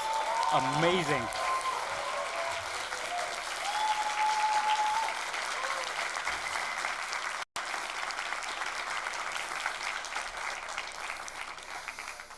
So, as the show must go on, we are with our next speaker, Raluca Hancu. Our next speaker blends two worlds you don't often see together: technical leadership and human development. Raluca Hancu is an IT project manager, international parenting education trainer, and founder of Wissenschaft mit Herz, with heart. With over a decade of experience, she helped teams and individuals go through clarity, empathy, and practical tools. Today, she's going to explore a truth many of us avoid. Real connection often begins with a loving no. Please welcome our speaker, Raluca Hancu.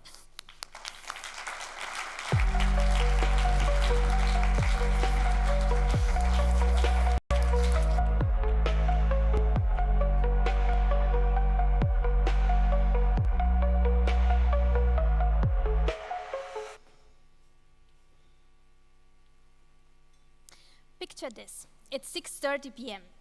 Dinner is almost ready. The whole kitchen smells amazing. And your child walks in with that look, the big eyes, the sweet voice. Can I have some chocolate? You take a deep breath, you gather all your parental wisdom and say, no. And then, boom, the world ends, tears, drama, a meltdown worthy of an Oscar. Parents? Do we have parents in here? I know there are a lot of students. Oh, yes. Who had this moment this week? Ooh, last week? But here's the thing. You don't need children to know this feeling. Try say no to your partner, to your boss, to your parents, or the stranger at the grocery store asking to cut the line. Everywhere human exists, there will be someone wanting something from us we don't want. No is one of the first words we learn, and one of the first words that builds a tiny wall between us. But what if the problem isn't the no itself, the boundary? What if it's the delivery, the way we say no? Allow me to tell you why this topic is mine. When I became a mother, I thought, being a parent meant being perfect, anticipate every need, solve every problem, never failed. I tried so hard to be calm, wise, and yet the connection with my kids felt thinner and thinner. I was saying no a lot, and not with clarity, but with urgency, not with strength, but from fear and exhaustion. And then came a moment that changed everything. My oldest son, he was about 2. He asked for something simple, and I said no. Quickly, distracted, stressed. And the way he reacted, the intensity, the frustration, the way his whole little body tensed, it wasn't just a child having a moment. It was an echo, a perfect reflection of what I felt inside. Overwhelmed, stressed, disconnected from myself, unseen. That moment sent me on a wonderful journey into motivation, learning, and the psychology of human needs. That moment, small, painful, ordinary, changed everything. It created an echo about who I am and about how my kids experience love today. So let's take a sneak preview into my learning journey. Starting in the 60s. In the 60s, most schools and systems were built on Skinner's theory: reward and punishment. Gold star, good. Red mark, bad. Motivation coming from the outside. But then an echo of change came. In 1985, Professor Dr. Richard Ryan and Professor Dr. Edward Deci introduced the self-determination theory, in short, SDT. From do this or else, or do this to get a reward, to do this because it feels meaningful, or do this because you want to grow. A total different perspective on motivation. It's just that today, at home, very often, we're still living in the 60s, still parenting with sticks and carrots, with reward and punishment. So let's take a look at SDT. What does SDT make so wonderful? According to self-determination theory, motivation grows from 3 basic psychological needs. The need for relatedness, I matter, I'm seen, I'm here today. The need for competence, I'm capable, I can do this. And the need for autonomy, I can choose, I have options. When these 3 needs are satisfied, then we feel well. We feel good, we are balanced. We all have them, regardless of gender, age, or culture, if we're wondering. Maybe they are more pronounced than the other. The one is more pronounced than the other, but we all have them. And they work like interconnected batteries. When one drops, the others follow. So let's do a quick exercise. Imagine you apply for your dream job. Great position, excellent company, great income. 4 other candidates. But you make it to the top 3, you get an interview, you impress everyone, and you get the job. How do you feel? Well, you feel seen and valued. So relatedness, full. You feel you were chosen among the best, so you feel competent, competence, full. And it was your choice to apply for that particular job. So all 3 batteries are full, you feel balanced, motivated, alive. 2 weeks later, you notice your boss is a micromanager. He wants to know when you arrive, when you go home, what you're working on, and everything you work on needs his approval. Autonomy drops. And if everything you do needs his approval, you might wonder in yourself, am I really good enough for this position? So you're doubting your competence. And when you doubt yourself, you're not in the mood to grab a coffee with colleagues anymore or to get lunch with them. So relatedness drops too. From there, stress, demotivation, everything else that's not good. So these needs work like interconnected batteries. When one drops, the other follow. These are our internal batteries, and they drive our behavior, consciously or unconsciously, positively or negatively. And it's like this: when one battery runs low, we automatically say no. And why? It's simple. The child asks for chocolate, and inside we think, oh no, it's late, I cooked, I have no other option, they have to eat first, so no. Sometimes it's also competence. If I say yes, am I a bad parent? I'm not sure I can handle this, so no. Or relatedness. I don't feel supported right now, so no. In these cases, no is not a boundary anymore. It's a call for help. It's an SOS. And this is how connection breaks inside us. But here's the thing.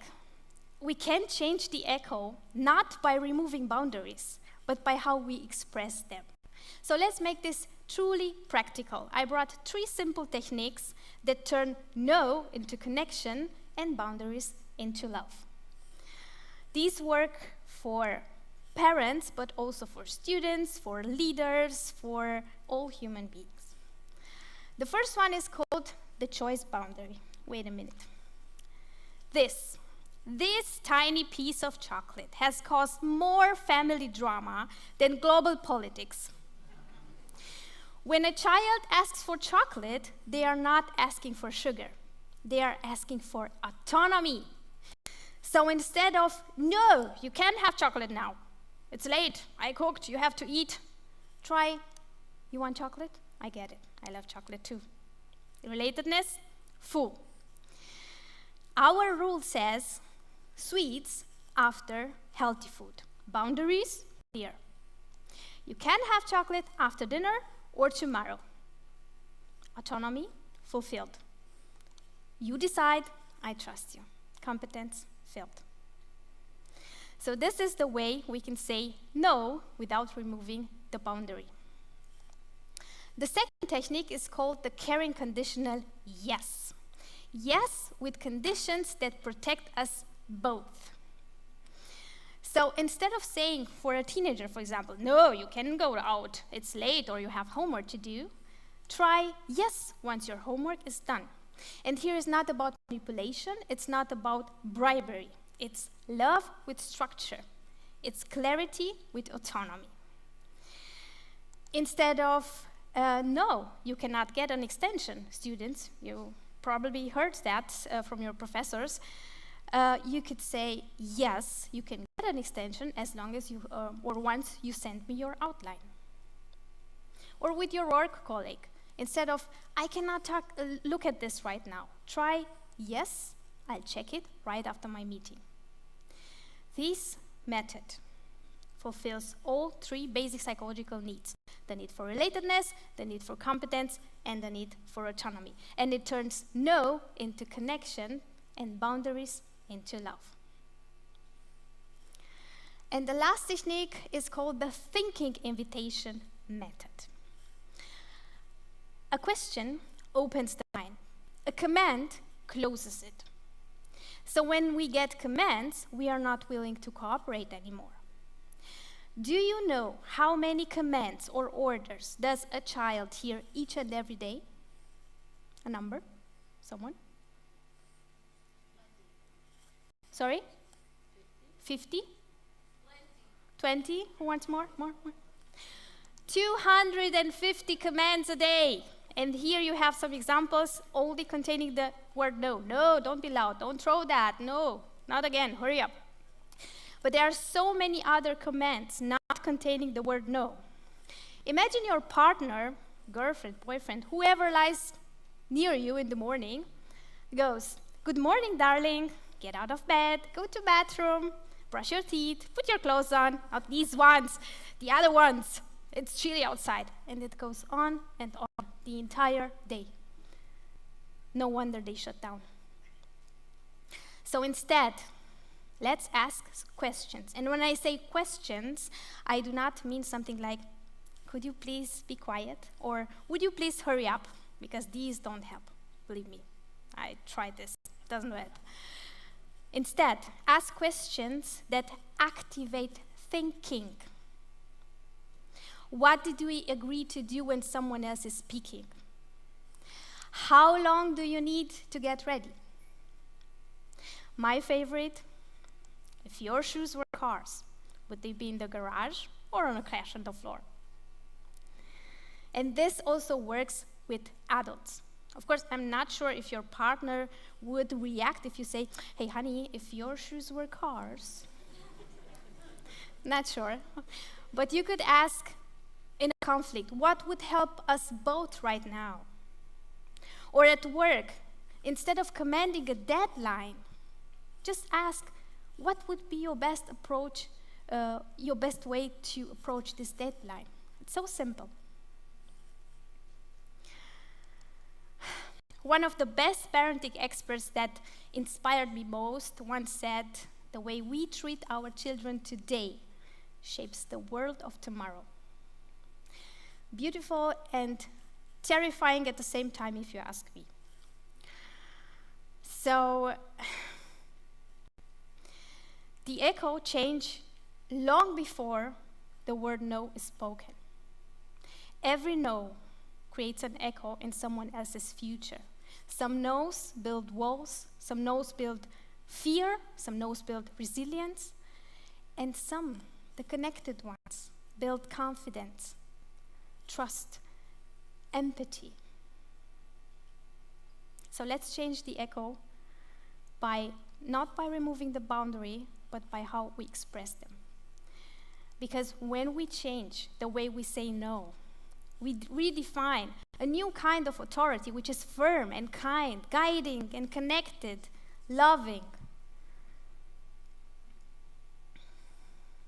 Remember the moment my oldest son mirrored my inner world?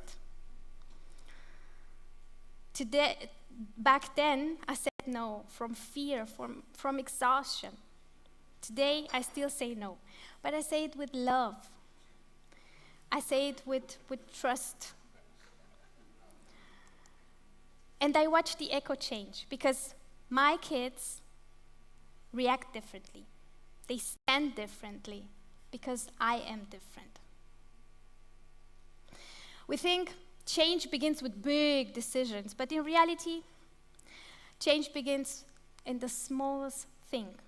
A softer tone, a boundary with choice, a no that says, I still see you, I still care, I'm here. A piece of chocolate. This chocolate used to represent power struggles. Today, it represents connection. And because connection is something we share, I brought some chocolate for you. I think it's outside. You can grab one and think about boundaries with love.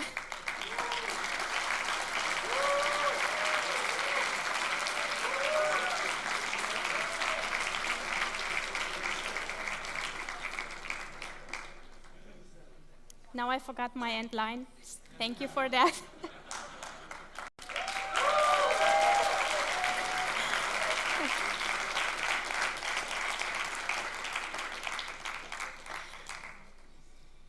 I still would like to say something. Boundaries don't break love, they shape it. And their echo shapes the world. Thank you.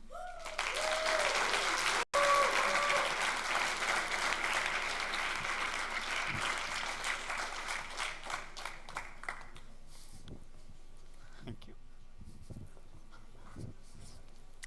Thanks a lot. Thank you so much, Raluca.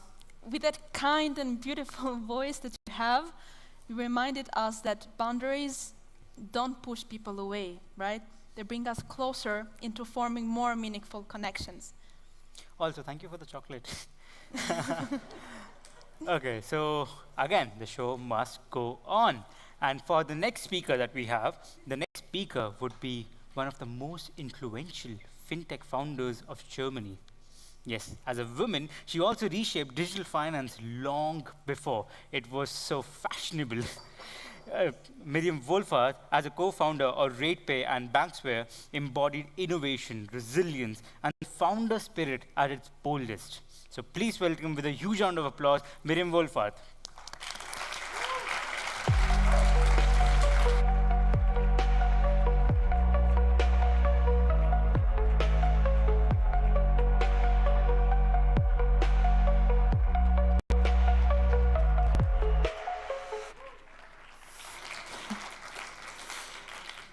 Hello, good evening to Heilbronn from Berlin. And it's great to be here. I'm the last speaker. It's always an honor and always a bit, I hope that I can entertain you a bit. So I'm not an entertainer, not as today, so I don't bring music or something. I brought a magazine. If you look at this page here.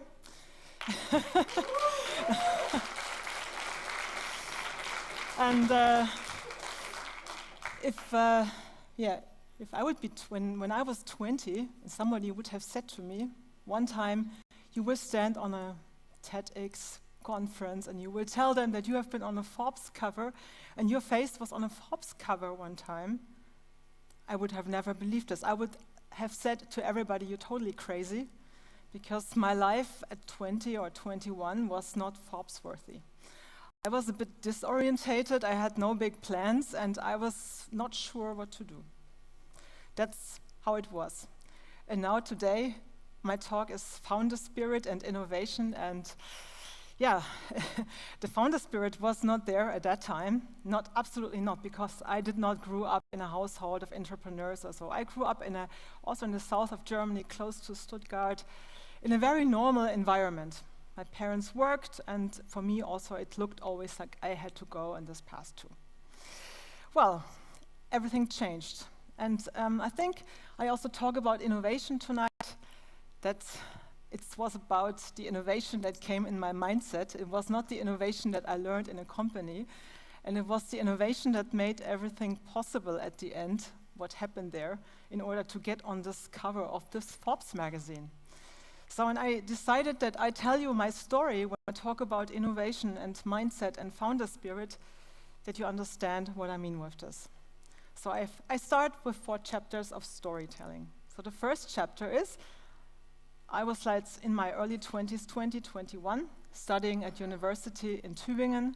I studied economy, I studied politics and history. And I did that, but I was not really passionate about it.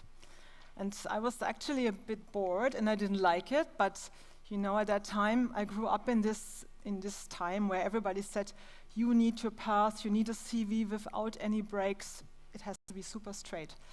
And my parents wanted me to do that. Everybody was expecting me to do that. And that's the reason why I decided, okay, I will just keep on going and I will just finish that. And I didn't like it. But I didn't really think so much about it.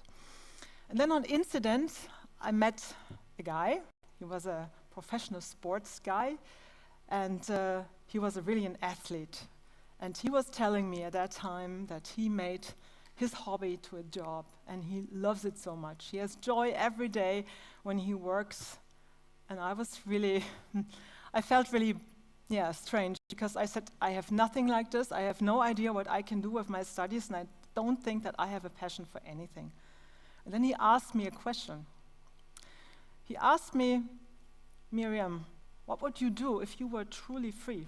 What would you do?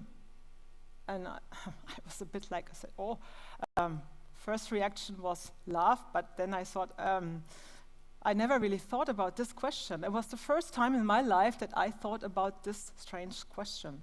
Because everything till then was in a way, I did it how people expected it to. And then suddenly he asked me that question. And it made something with me. It really opened up something. It opened up thinking that I would do something different from what I would do today. And I would make decisions that maybe not everybody would like. So I took the decision. Shortly after, I quit university. I went to my parents and said, I'm not going there anymore. I want to travel now. I want to go abroad. I want to see the world. I want to know what my passion is. And they said, are you crazy or what? I said, well, I want to find it out. And then they said, okay, we cut your financial support, nothing. And I said, okay, I will do it by myself. I will from now on care for myself and I will do that. And then my father said, okay, then go, do it. And come back with a passion. That was the first chapter of this story. I traveled and I stayed for a whole while, almost 1 year, I was gone. And looking back, this was probably the first, let's say, basis for innovation, because it's the innovation, it starts with questions, with thinking about yourself, with thinking about your job, and also with challenging yourself. In chapter 2, I came back to Germany, and I thought, okay, what's my passion now? I could not really answer that question correctly, because I thought, actually, my real passion is traveling. I just love it so much.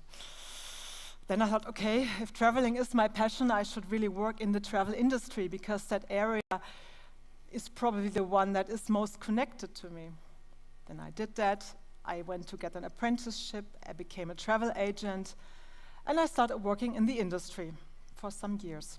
Not too long, but some years. And you know, the thing is, what happened, I eventually ended up at Hapag-Lloyd. It's a corporate, well-known German travel company. And I realized that without having a university degree, I'm more or less nothing, but I mean, I can stay in a safe space, but I will never make it to the top. I realized that this probably, you know, without a degree in the German corporate world, it will not work out. I won't make a career. And I felt very stuck and also sad, but I had not really a plan how I can get out of this, because I thought travel is my world, but in the reality it was all different. And then I had a very interesting thing that happened to me, an incident really, and I can't tell you the story because it would be too long, all this. I met a company. This company name was Bibit. Bibit Global Payment Services. It was a small Dutch company that wanted to change the world of internet payments. At that time, nobody knew what a fintech was. Nobody even knew what startup was. These terms were not born at that time. We're speaking in the year 2000. It was really this internet payments. I did not even understand what they were doing, because at that time nobody was buying something online. It was only maybe Amazon probably sold in Germany 50 books a month or so. It was not something that people thought about. But I met these founders, and they had something that was so inspiring to me, because they had this passion when they were talking, and they had this extremely drive, and it was really something that it really hit me. It really hit me, and I was wishing I would like to have something like this too. And then one of them, he asked me, Miriam, why don't you come work for us? I think you would fit from your character, you would fit in our team. And then this was something, living in Germany, Dutch company, it was all difficulties, because leaving this, what you're used to, what everybody expects us to, and I thought, I quit these studies, and now I'm somewhere, I have a job, and everything is safe, and when I do this now, my parents, they get crazy. But my excitement killed all the doubts, because I asked myself 2 questions. And I asked this question, you know it from before. So what would I do if I would be totally free? I definitely take the decision and say, I go for this. I go for the challenge and the excitement. And I want to be part of something that is so new that there are no people with experience. So for me, it would be a chance to start over again. And the other question was, so what was the worst thing that could happen to me? And then I thought, okay, it's probably nothing so worse. If I don't like it, I can go back. It's not a lifetime commitment that I do if I change something.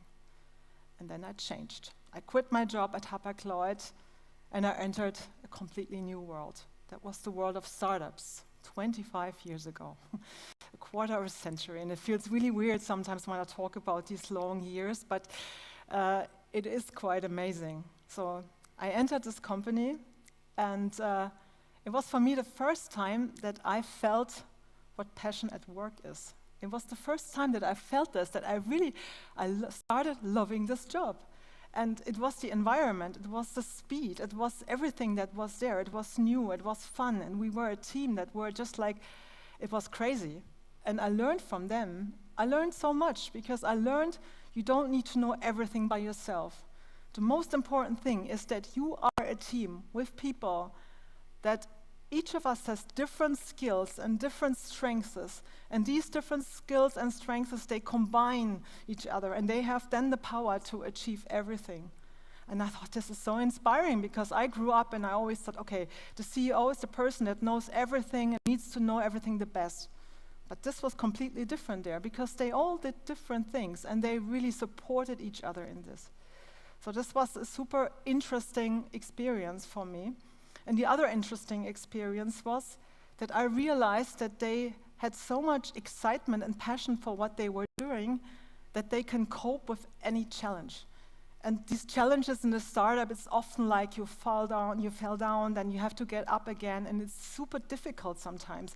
And it's really difficult to keep up with these challenges when you're not really excited about this, what you do.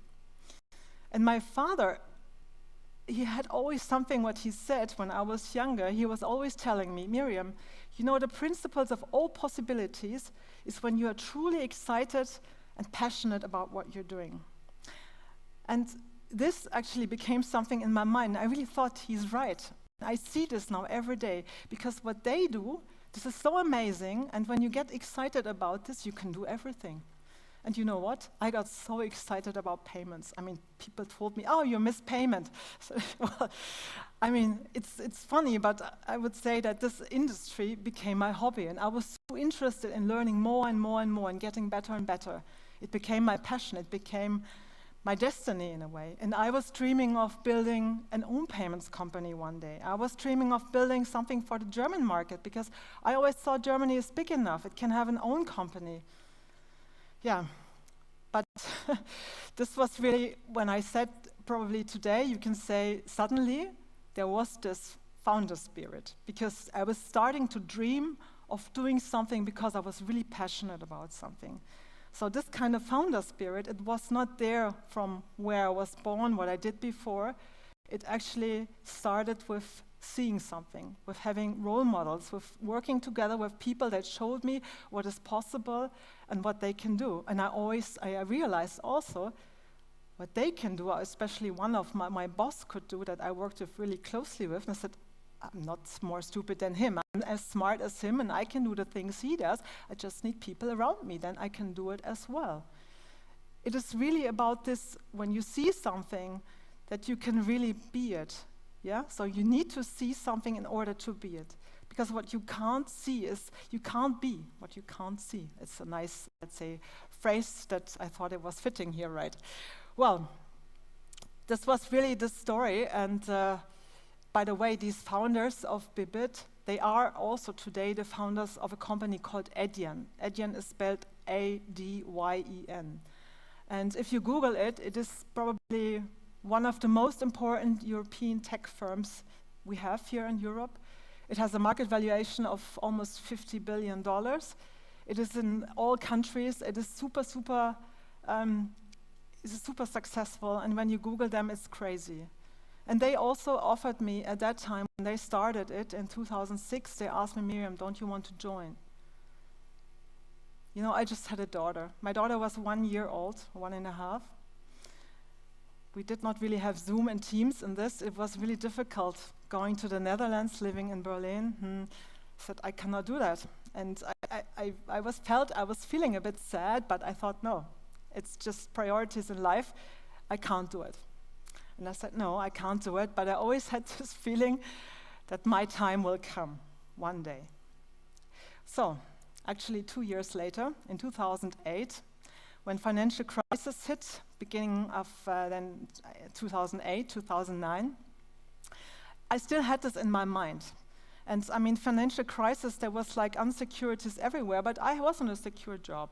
Again, the job was secure, but you know, my co-founders, my ex-colleagues, they were not there anymore, and I started feeling lonely, and I started feeling bored, and I didn't like it so much, and I was, you know, then always thinking of this dream that I have, I would like to build a company. And then on incident, actually, I met 2 potential co-founders, and I was talking to them, and I asked them, let's do something together, because we had one joint dream, because we worked in this area of payments, so we were all really passionate about payments. And then we decided that we want to rethink how invoice payments in Germany should work, because at that time, most of the payments were done with invoice, and it's still, today actually, invoice is not called invoice anymore. Today, the world knows this as buy now, pay later, but at that time, it was called invoice finance, and we want to rethink this product. And then we took the decision that we will build a startup together, the 3 of us, with each very, very different skills. So we complemented the skills that the others did not have. As a team, we were really good. And we started. And this was actually the birth of RatePay. So RatePay was born in the year of 2009, in the middle of financial crisis, where everybody said to us, you're totally crazy. How can you build a startup in times like this, when there is like the world breaking together? Nobody wants to hear anything about fintech, or even the word was not there. But nobody was interested in us. Nobody wanted to talk to us. It was really difficult to get the financing done, but we made it. Because I think we were so obsessed by what we wanted to do, and a bit naive also that we can achieve this, that the Otto Group, they believed in us and they became our first investor. So this was then the beginning of a journey that was almost 12 years. It was a super roller coaster, because it was constant ups and downs. So it started with this difficult funding. It went on and on and on, and it started with the funding. Then we had a first big customer. It was really nice. Then we had a first small exit to the Otto Group. That was also really nice. But then also the founding team broke out. We broke up. We didn't like each other anymore, and it was really a problem. And then it went on. We got a financial institutions license, so we had regulatory issues. We won really big customers. We scaled this company of being profitable. We sold it then later on to private equity, and it also became a unicorn. It had a unicorn evaluation in 2020. That was really crazy. It was a really crazy journey. But the most difficult thing actually was this part where we split up in the founder team, because I suddenly was all by myself. I was all by myself at that time, around about 35 people, and I said, I cannot do that by myself. I just don't have the skills. I need people around me, or I need somebody that helps me, because otherwise it will die. I can't do it. And it's not realistic for me to learn these things in this short period of time that I will be able to find or to run an excellent company. So I decided to take a co-founder, a co-CEO on board. And I think that was a very good decision, and it was not weakness or so, but for me it was a great decision. It was the best decision I ever made, actually. And by looking back, really, when you look at success factors for startups, probably this decision was super, super important, because I saw in the past years so many startups fail, and so many startups failed because they did not have the right competencies in the founder team. Sometimes they're just all the same, or sometimes there is like one founder that thinks everything needs to be done by themselves or herself, and that is really something that doesn't work. And you need skills in order to be great. And I think only the really great startups, they will survive. That is really, really difficult, because it is a hell of something. It is a roller coaster. And also the other factors why we survived this and why we made this journey was because we had a fantastic culture. We had a culture in our company that was just the foundation of, let's say, building innovation and doing innovation every day without talking about it. It was a culture of psychological safety where everybody was willing to speak up, where everybody was not afraid of making mistakes, and where everybody knew every voice is heard. Because that is really important. Because what we had to do, we had to evolve all the time. We had to rebuild the company, we had to find new products, we had to shut down things, we had to let people go, and we had to do so many difficult things, but it was all possible just to have, when you have these people that you can really trust and that you can also be very vulnerable with, that was super, super important. And the third factor actually that was really important was endurance, because it took us long. I mean, it took us years to really build this system working. It was high technology and it was real-time technology, and we had really difficult times with it, but we always invented ourselves. So super challenging years, but also super rewarding, and it was just fantastic. It was a crazy experience, and also for me personally, I grew really from, let's say, from an idea that started in a living room up to a company with more than 300 people. It was really, really crazy. And then we have the new chapter, the fourth chapter of the book. We are now in a year of 2020. I was a bit like, we belonged to private equity at that time because the company was sold to private equity. And I knew that my time would come to do something else. And it was a crisis again. We had pandemic, so it was really strange that this always happened in crisis, but maybe it's the time of crisis where you sometimes think, okay, you have to do something and change things. And I had my co-founder, Jens, I knew him since many years. And we talked about the industry a lot, and we shared one thought that was really something that we thought we need to build something, or we have to change the way small businesses finance themselves, because it was a very, very difficult situation. We saw that at RatePay because we saw a lot of them, but we could not build it within the company. And he also did work on something similar. So we had a really similar idea, and we thought, let's do it. Let's do something together, because the two of us, he has skills that I don't have. He's a lawyer. That is also a big learning in fintech, that I would never do anything without a lawyer again. But that was really crazy. So we started it because we really believe that we can change the way how people lend money. We can change it with technology, with data, and we can make it pure digital. And this is how actually we created it, and we it was born. It was easy to finance at this time, because when you have once done it, it's much easier if you do it again. Well, we announced it, and then this Forbes moment happened. Because actually the Forbes magazine one time called me. They said, hey, well, we just saw what you did, that you did it again. You did a second company. This is so crazy. We would like to interview you and take a photo. And I said, yeah, sure, come over. So there was a small interview. There was a photo. It was nothing really big. 2 months later, this cover came, and I was like, oh my God. I mean, it is really strange and surreal when you see yourself on a cover of a magazine like this, and people called me and said, Miriam, oh my God, you're on the cover of the magazine. Yeah. So I felt a bit ashamed sometimes. They even put it away in the office that not everybody sees it, because we really had to do hard work, and I was not in a lifestyle environment. Yeah, this was really hard fintech. So this is 5 years ago. And 5 years has passed, and actually it's interesting to look back now at this. I mean, at that time, Banksa was still very young. Now it's 5 years older, and it's probably today, if you compare today with before, you say that it's 80% different. And it's 80% different because it has to, and that is good, because if you stand still as a startup and you don't develop, you die. Yeah? And it's also one of the biggest lessons I learned in my years of, let's say, building startups, building innovation. My colleague, she always said, innovate or die. If you don't innovate, you will die. And that is really true. You need to have always a good product market fit. If this is not working anymore, you're dead. I mean, we saw many companies dying, like Nokia, like BlackBerry, etc. If you don't really accept it, that the world is changing and you don't adapt to it, you're killed. So you have to know your customer. You always have to be really, really close what the customers are thinking, how they're acting, and what is necessary. In order for this, you also need people that are close with the customers, because you cannot do it all by yourself when you run a business. And this is also the most important thing. Again, you have the culture. You need culture that all the people in the company feel that they are part of the innovation. That innovation comes from the inside out, because otherwise it will not happen. And we see so many, let's say, companies that are failing at the moment because they did not innovate. And this is really a spirit, because when you have the spirit, you can transform anything. And you need the teams that are able to do that. And I'm so proud that we achieved this with a culture of this.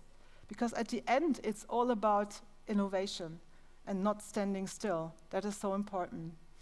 Yeah, and as I said earlier, I mean, innovation is not something that you can train. As a CEO, you cannot say, so now we innovate. It's super important that we innovate. Innovation has to be part of your DNA. It has to be your feeling every day. When you get up, you have to find, okay, how can I make it better? How can I be excellent? How can I understand my customer? And I want to feel my customer breathe. This is always something that I love to think of, because I really want to understand them. And that means also talking to them. And yeah, so innovation starts with yourself as an inner mindset, as an attitude. And it's the inner mindset, actually, it's always the willingness, this inner mindset you need to have, that you question yourself. Question yourself, no matter if it's on personal or on business level. But it's really, really important to do that.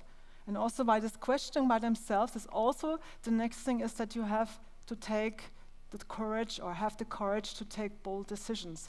Because not only questioning, I mean, then nothing happens. You have to take decisions and then actions. If this doesn't happen, nothing will happen. But in order to take these bold decisions, I think it's also very, very important that you have the confidence that you will learn everything on your way.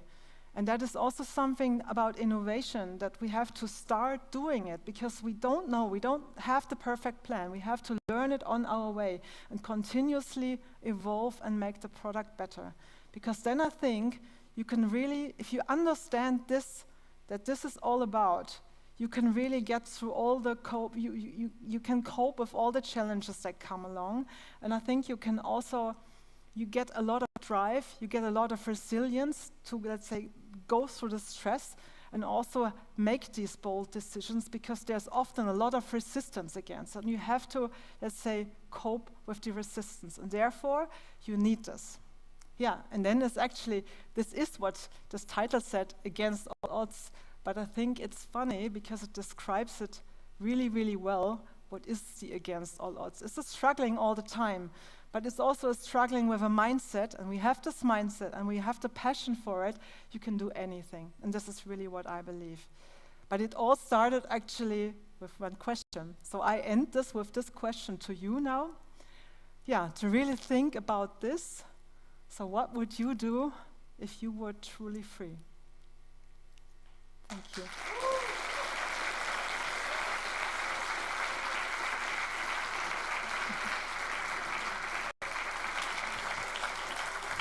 Thanks a lot. Thanks a lot. Thank you, Miriam. Thank you so much. Thanks a lot. Yeah, it was an amazing talk, in my opinion. And if there is something that you guys can take away from this, is that it's never too late to find your passions, but you cannot be what you cannot see. And just like that, sadly, we have almost come to the end of today. But before we close this wonderful event, let's pause for a moment. We had many talks and many wonderful speakers with us today that didn't just inform us. They resonated, they reached out, they echoed. Every speaker has brought their own spark here, and this spark created a vibration that is going through beyond these walls. Thus, I really hope that these, first of all, have reached you. Also, I hope that attending this event this year, perhaps your very first TEDx, becomes that butterfly effect that we mentioned earlier, that leads you to beautiful, life-changing events.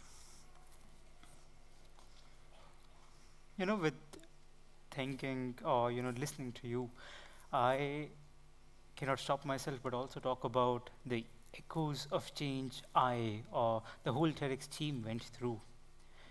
This year, when we started off, finished with the second edition, the team changed. Obviously, with every year, there's a new people coming in, old people going. And this year too, that happened. And even having a very good connection with the old team and having the availability of talking to them, access of such, great people or, knowledgeable, experienced people.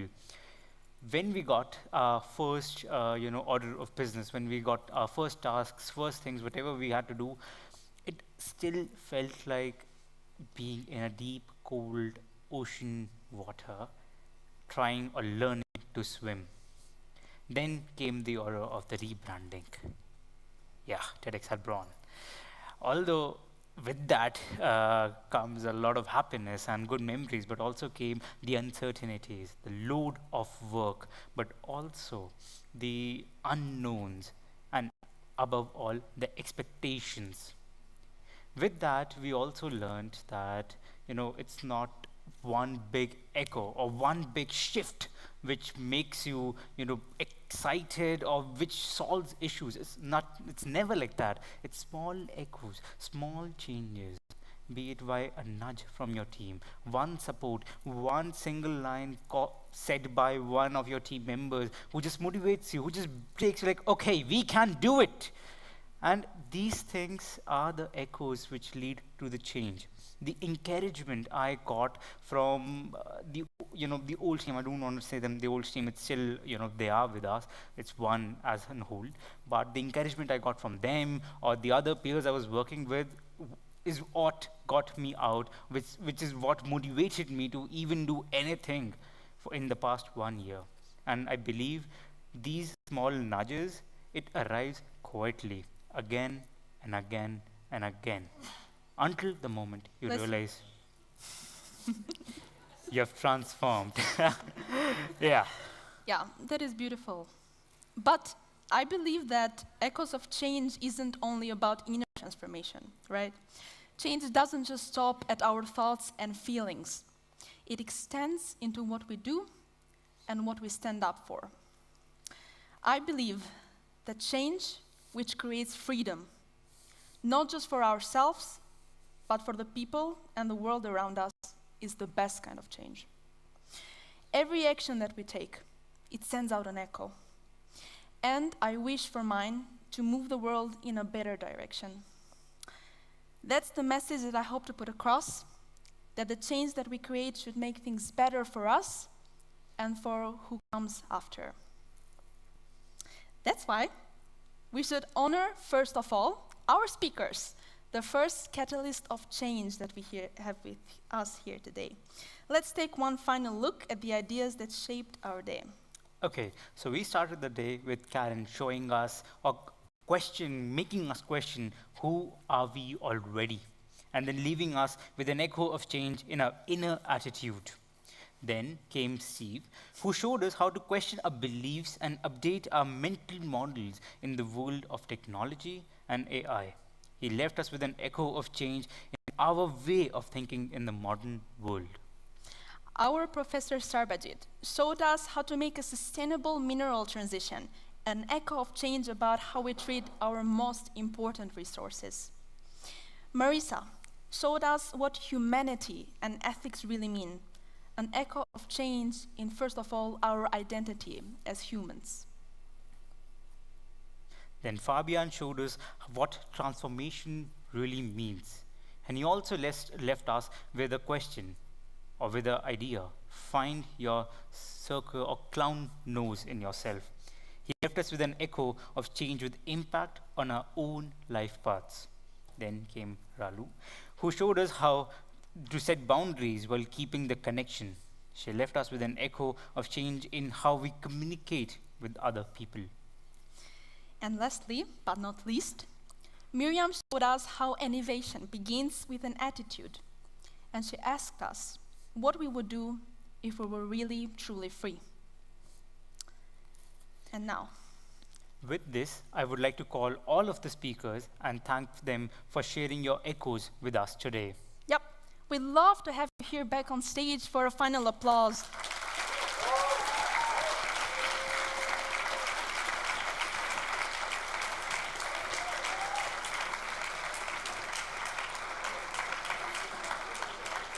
Along with this, along with this, I would also like to call my team members to bring the speaker prizes. You know, while talking about, I had an anecdote in my mind, which I really wanted to share with you guys, which is the day we talked about the butterfly. We talked so much about it. It was our identity. A butterfly has two wings, and one of the wings is what is made up by our speakers. They give us the wings to fly. In my opinion, like, they make us to question our minds. They left us with, they shared, I would say, their own ideas and experiences, their knowledge. And I'm a firm believer that knowledge only amplifies or exponentially increased when shared. Thanks a lot.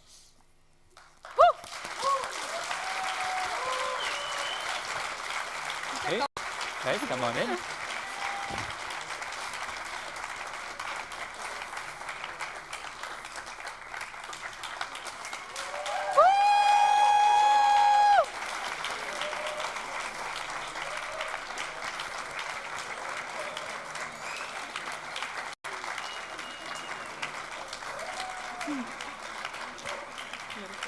Oh. Okay. And now, You guys can have. You guys can have it. Take a seat. okay, bye. Yeah. That's all. Thank you. No. You guys can take a seat now. It's all fine. Okay. Thank you. And now, the real heroes of today, the TEDx team.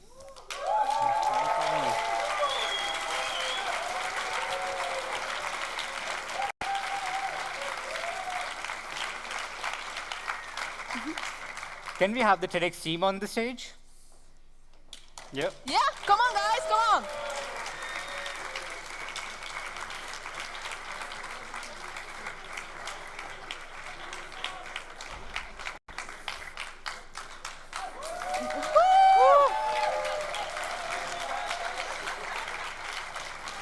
So, let me...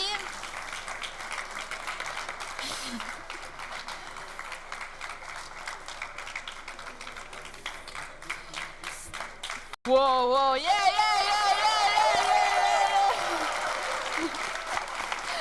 They really deserve all the appreciation you guys are giving them. Yeah. So, let me tell you something. We have been working together for a long time now, so without the dedication and creativity of all these people, today would have never been possible. So thank you, each and one of you.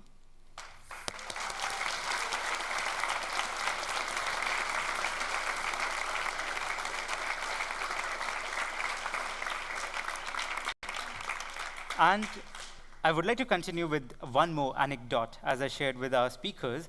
Now, the other part of the butterfly is the body, is the legs. These people are the ones which actually make the butterfly stand up on its legs. They are the ones which give them the life. They are the ones who made the whole event possible. A huge round of applause for them. Thanks a lot, guys. They got it,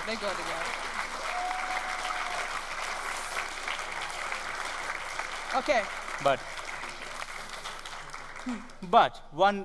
isn't the butterfly a bit empty or incomplete? Oh, I've only talked about the body and one wing. What about the other wing? So the other wing is filled by our sponsors, our partners. Thank you.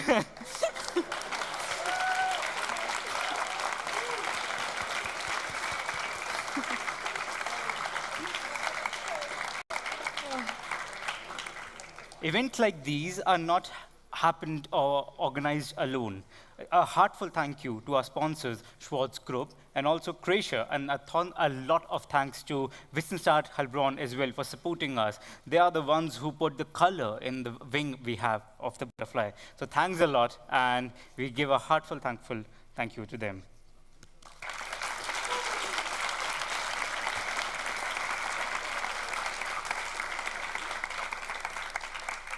And so with that, today has been truly incredible, and you as an audience have been so attentive and so warm, so thank you very, very much.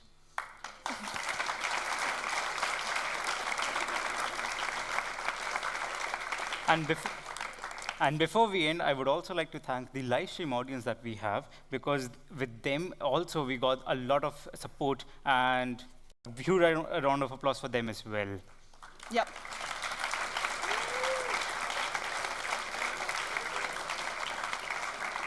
And one more thing before you guys leave, we have some food left over from the dinner breaks. So if you guys want to take some home as well, our team has prepared food bags for you guys. If you really like the dish, then feel free to take it back along with you.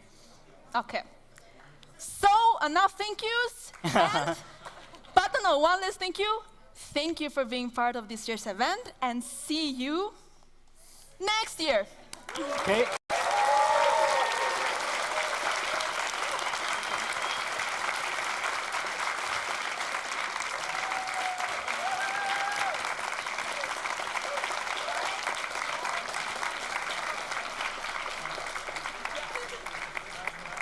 Photo?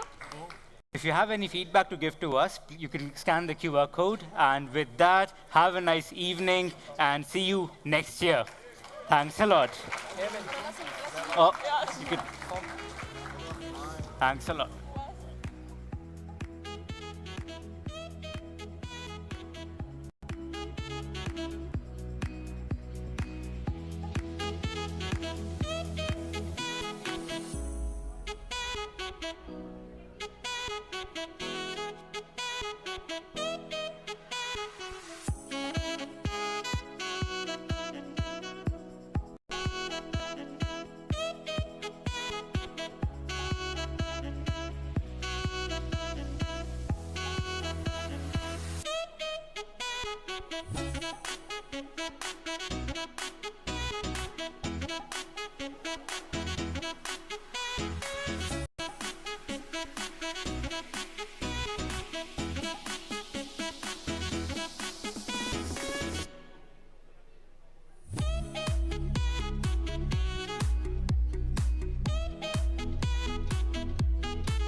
Just wanna be alone with you.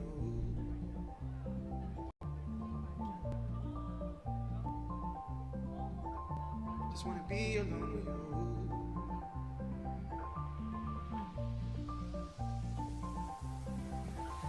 Just wanna be alone with you. The same old thing that keeps me around.